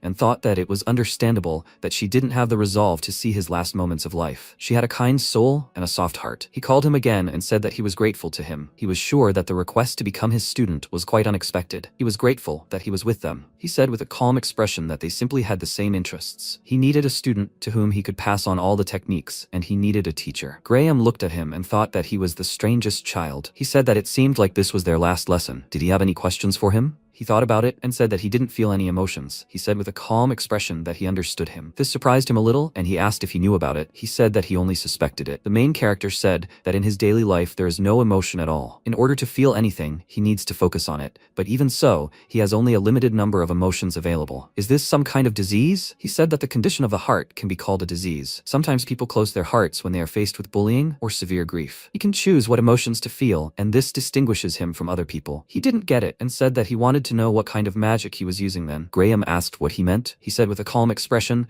that he always understood his intentions, even when he didn't say it out loud. He knew what situations he had encountered and knew his thoughts. He put his hand on his head and laughed at the fact that he thought it was magic. He looked at him with a serious expression and asked if he meant it wasn't magic. He said with a small smile that it was just reading emotions. He said that, however, his face didn't express anything. He pointed at him and said that when he was able to understand and use a spell, the corners of his lips would lift slightly. Whenever he listens carefully to someone's words, his eyes widen a little. Even now, he can see that he doesn't fully understand what he's talking about. Of course, for now, these are just minor signs that are hard to understand, but you can still read emotions in them. He should try to learn to read other people's emotions. If he gets the feeling that what he uses is magic and he wants to learn it too, so be it. MC said that he doesn't distinguish people's faces. They are all the same to him. Usually, he distinguishes voices or hair color. After that, he left his room, went to the stairs and saw Veronica sitting on the floor. He called her and said that it seems like he doesn't have much time left. Her hands were shaking, and she thought that she doesn't want to see this. She doesn't want to see her grandfather leave. He said that this was her last chance to talk to him. She immediately ran to his room and thought that at least it wasn't too late. She opened the door and called him with a very worried look. The children were holding his hand and with tears in their eyes tried to call her. Graham turned to her with a small smile and called her name. He was glad that she came to him. She smiled and said that she finally managed to create a circle. He extended a trembling hand to her and said that he knew she could do it. She took his hand and said that he had held her hand the same way back then and told her not to worry. He said that she would no longer suffer from a cold or go hungry. Also, that there was no longer any need to wait alone for someone who would never return. She was so happy when he took her with him. He didn't have to worry. He had taught them a lot. No matter what happened, they would be okay. He said that he wouldn't worry because he knew how strong they were. He was also happy to meet them all. After some time, Veronica spared no expense in preparing the grave and the tombstone. Graham was buried in the largest central cemetery of Sector 49. When the funeral was over, the children fell asleep in their room, and she closed the door. Ray stood next to her, and she said that she was grateful for having helped her. It would be hard to move alone. He looked at her and thought that she wasn't crying, although her mana vessel looked like it was ready to explode at any second. What kind of emotion was this? He remembered Graham asking earlier, he can't tell people's expressions apart? Then what about this? Instead of trying to understand the whole expression, you need to focus on individual features. She started crying and shaking with sadness, and a tear ran down his cheek too. He was shocked by this and thought that this was not it. He didn't want to feel sad. She fell to her knees, started scratching the floor with her nails, started crying even more, and called out for her grandfather. He sat in front of her, hugged her, and thought with a sad expression that maybe it was good since he could sincerely support someone of his own free will. After a while, Cedric wiped the tears from his face and said that he would miss him and he better come back. Philip patted him on the shoulder and said that he promised to come back. After that, he got into the car where the protagonist was already sitting behind the wheel. He adjusted the mirror and said that it looked like she was not coming. He asked, did he tell her the time, right? He calmly said that he did, and she knew the time. They were leaving at 10 in the morning today. He remembered how he had told Veronica about this earlier, while she was putting away her books, and was surprised because of it. He thought that she could help with the theoretical part of the magic circles. He missed that, and also that white sun that she had. He was curious. She was able to get him out of danger thanks to that. After that, she said loudly that he should wait. It was so sudden. She needed to take care of the younger ones. He said that the Philip Hotel would take care of them. He had already discussed it with them. They said that the decision was hers. She asked, however, if she was not here, then who would look after the store? He said that she could close the store temporarily. Cedric and his men will guard it every day. No one will do anything about it. She looked surprised by all this, and he asked if she didn't want to leave. She asked if it was obvious. He agreed, and she said that he should just give her some time to think. In the present moment, Philip called him and said that it was already 10. MC started the car and said that they had to go. Cedric looked at this with a sad expression on his face and said that they were really leaving. Veronica ran towards them with a large backpack on her back and said loudly that they should wait for her. She asked to take her with them. Philip saw this and said that it looked like she was hiding behind a rock. He should stop. She said loudly that they shouldn't stop, they just needed to leave the door open. He was confused by this and asked if she wanted to get into the car while it was moving. Ray looked away with a calm expression on his face and said that for now, he should take the wheel. After that, he opened the door, extended his hand to her, and told her that she should grab his hand. She was happy about it and grabbed his hand. She managed to jump into the back seat and close the door behind her. Philip looked at her with a confused smile and said that it seemed that she had decided to go with them after all. However, why did she ask them not to stop? She said with a slightly confused look that she felt that if she stopped for even a second, she might change her mind. They both looked at her and remained silent. He silently continued driving the car, and he called her a bore with a smile. She was indignant about this, and with an embarrassed expression said loudly that it actually took all her courage to decide to do this. After some time, Ray stopped the car, and they got out and threw up, and he thought that there were no problems with the car. They sat down by the rock with very tired faces, and Veronica said that they had been driving for 7 hours without a break. Philip sat next to her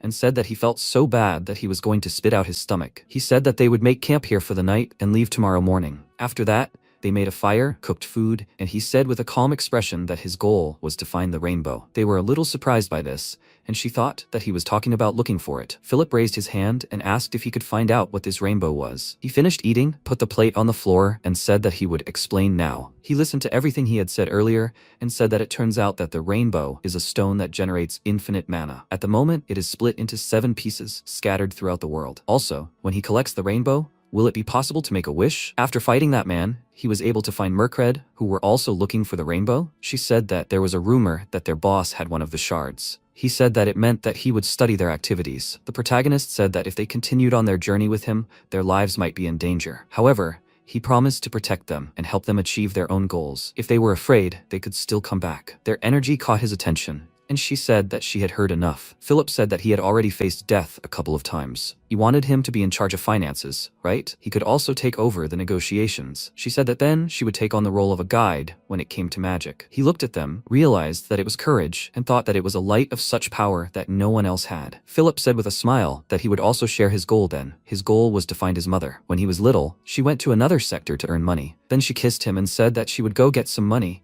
and he should wait for her. She loves him. He finished remembering it and said that she promised to come back. That's why he wanted to collect the money too, because it was the money that separated them. Veronica started crying because of what she heard and said loudly that it was so sad. MC turned to him and said that he made her cry and now he should calm her down. He was surprised because of that and asked, "Wait, that wasn't even a sad story?" She wiped her tears and said that her goal was to finish her grandfather's research. He was writing an article about black rain that discolors the earth, skin, and causes diseases. These diseases are incredibly serious and with current medicine, incurable. Black sleep syndrome, which her grandfather suffered from, is one of these diseases. She will complete his research and make sure that no one else dies from black rain. Philip turned to her and said that he would help her in any way he could. This field is unknown to him, but he is sure that he can help in other ways. She said that she will also help him in any way she can. Ray said that they should help each other. It seems that they all have their own motives. They stretched out their hands, clenching into a fist towards him, and he said that from now on they will rely on each other. She agreed with him, and he silently looked at what they did for a few seconds. He wondered, what kind of meaningless action is this? Putting fists next to each other, it will not give the body strength, like magic. She called him with a puzzled look, and Philip said that his hands are getting hotter, he will soon be roasted alive. He still put his fist to them, and said that they will rely on each other. They both with happy faces loudly agreed with him. After some time, they were driving in the car. They saw something, and with frightened faces thought that he warned that their lives would be in danger. They saw a huge number of deer made of stone jumping towards them, and thought, however, Why so soon? After some time, Veronica asked how many days had passed already. Philip said that he did not know. It seemed like 7. The protagonist, with a calm expression on his face, looked ahead and said that 9 years had passed. They both took a deep breath with dissatisfied faces, and he said that they were almost there. The road from Sector 50 to 49th took them 10 days. He looked out the window and wondered what was that cloud of dust. He saw a huge number of deer made of stone and asked loudly, "What is that anyway?" She looked at it and said that it was a mountain deer. They have skin, or rather shell, cracks, just like a stone. She read about it, and it was definitely them. He asked loudly, with a worried voice, if they were dangerous. She refused with a thoughtful look and said that they had a rather peaceful nature. However, it was still too early for them to migrate. He said with a calm expression that this meant that something had happened. They were probably running from someone. He thought that even if they turned around, they would still catch up with them, and it was also impossible to break through forward. He called her and said that she should prepare the defense. Veronica asked with a worried look where exactly the defense should be placed. He said that she should make a sphere with a diameter of 3 meters around the car. It is necessary to adjust the structure of the elements so that the shield moves together with the car. She closed her eyes, folded her hands in front of her, concentrated her energy and thought, "It is necessary to design protection for 3 meters, and also make it so that it follows the car." Philip looked ahead with a frightened expression on his face and said loudly that they were running. He drove the car into a crowd of deer. They began to scatter to the sides thanks to the created barrier. Some of the deer ran over the barrier, and he said that she should direct all her mana to maintaining the defense. It should not break under any circumstances. She tried her best and said loudly that she was already at her limit. He looked at her and thought that she couldn't do this anymore. She would run out of mana faster. He called Philip and asked, he said that he wanted to learn to drive, right? He opened the door with a calm expression and said that this was his chance. He immediately jumped on the roof of the car, and he loudly asked him to wait, but did not have time to finish and immediately grabbed the steering wheel. MC held onto the car with the help of his mana, which he concentrated in his legs. He looked around and noticed a blue deer among the rest. He looked where the deer were running from and saw many of their dead relatives. Philip loudly asked how much longer they had to go. He looked down and said that he should keep pressing the gas. They were almost there. The deer crashed into the barrier, and it started to crack, which surprised both of them. He called out loudly to her and asked if her nose was bleeding. He thought with a calm expression that the protective barrier was running out. He wouldn't be able to create a barrier as wide as she could. Veronica could because her rings were filled with white mana. He had an idea, but at that same moment, a deer that tried to jump on the barrier broke it. Philip became very worried about this and said loudly that the barrier had collapsed. He silently watched it with a little surprise. The deer collided with him with a loud sound, which made Veronica very worried, and looked out of the window and called his name loudly. She couldn't see him because of the dust and started to panic and started to cry. The dust cleared and she saw,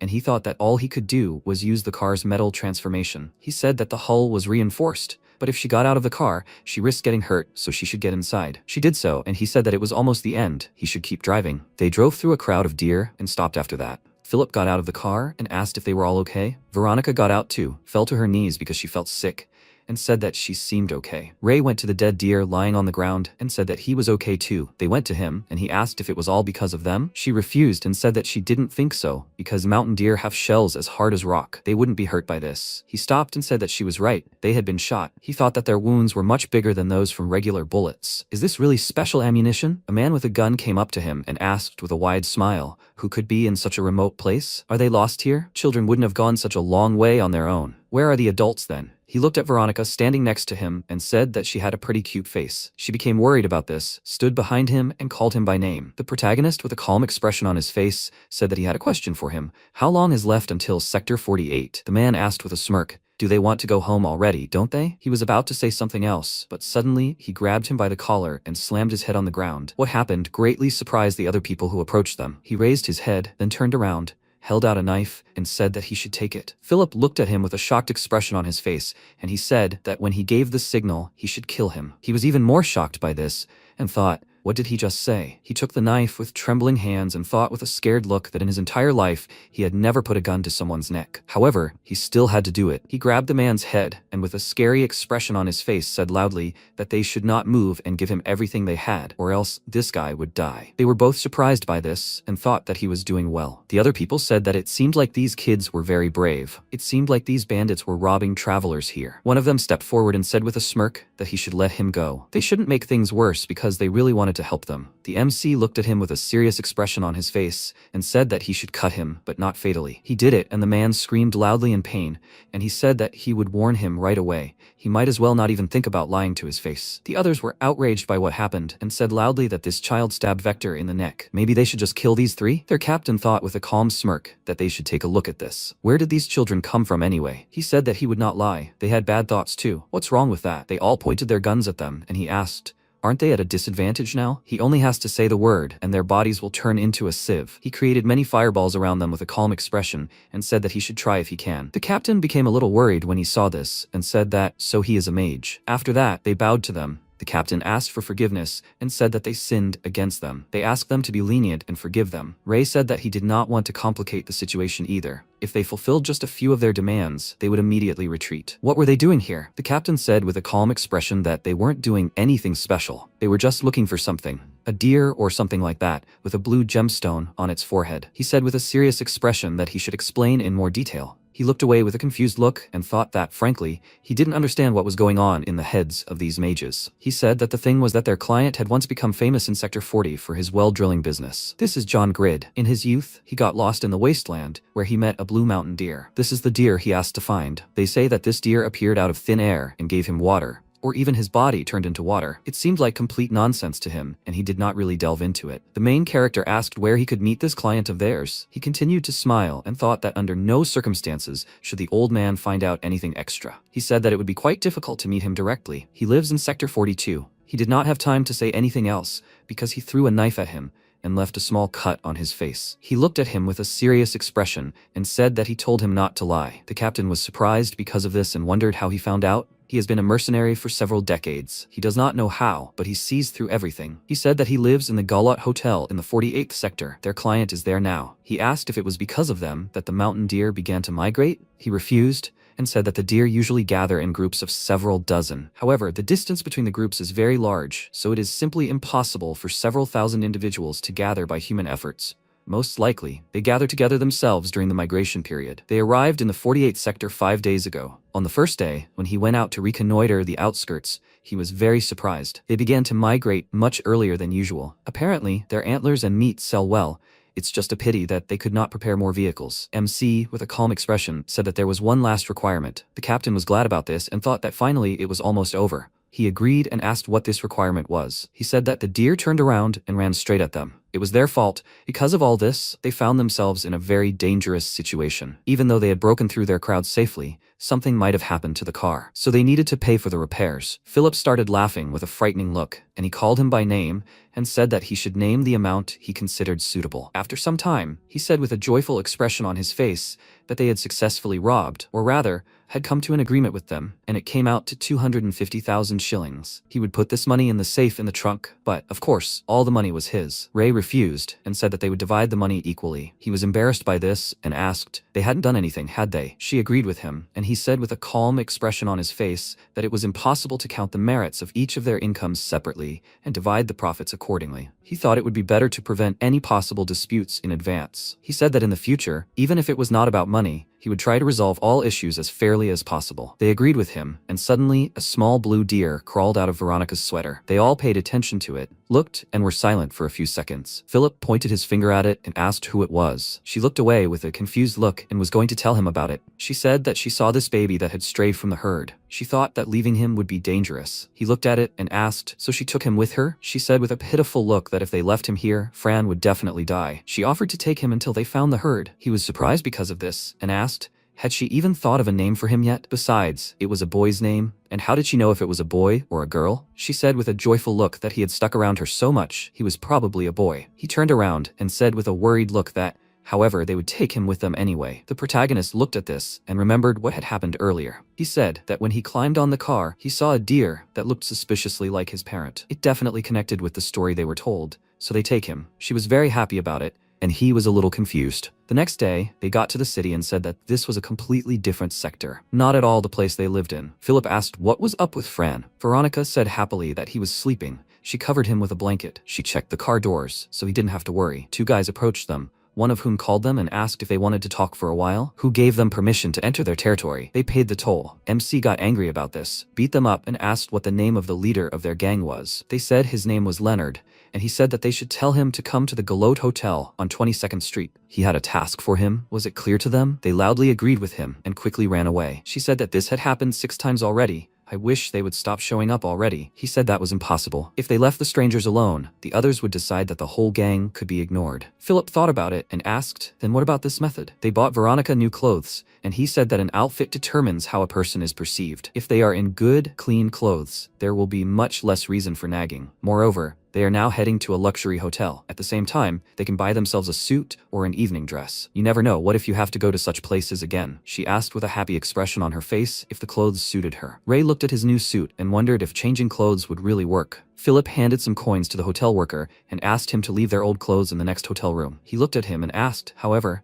how did he manage to get a discount? He said with a sly grin that it was a commercial secret. After that, they walked down the street, looked at the residents, saw purple, and thought that it was melancholy and admiration. I wonder if just changing clothes can change the attitude towards a person so much. He asked if there were any other ways to influence people's reactions, besides appearance, besides clothes. Philip agreed and said that appearance largely determines the first impression. When he sees a person for the first time, he can only evaluate him with his eyes. However, the most important thing is a person's energy. That is why even cheap clothes can look elegant on some people, while even expensive clothes will not save others. He looked at him and thought that he was exactly the first type. Even the expression, the son of a rich family, does not fully convey the scale. Veronica pointed to the building in front of them and said that they had arrived. They saw a tall hotel building, and he said that it was the first time he saw such a tall building. The main character calmly walked to the entrance and said that they should go in. Philip ran up to him, asked him to wait, and said that they might get caught, so it would be better to talk first. He said with a calm expression that they wouldn't get caught. He calmly walked past the security guard standing at the entrance. He looked at his 2 companions and smiled at each other. They said that they had really succeeded. He thought that they would be caught. How did he know that they would be let in? He turned to them with a calm expression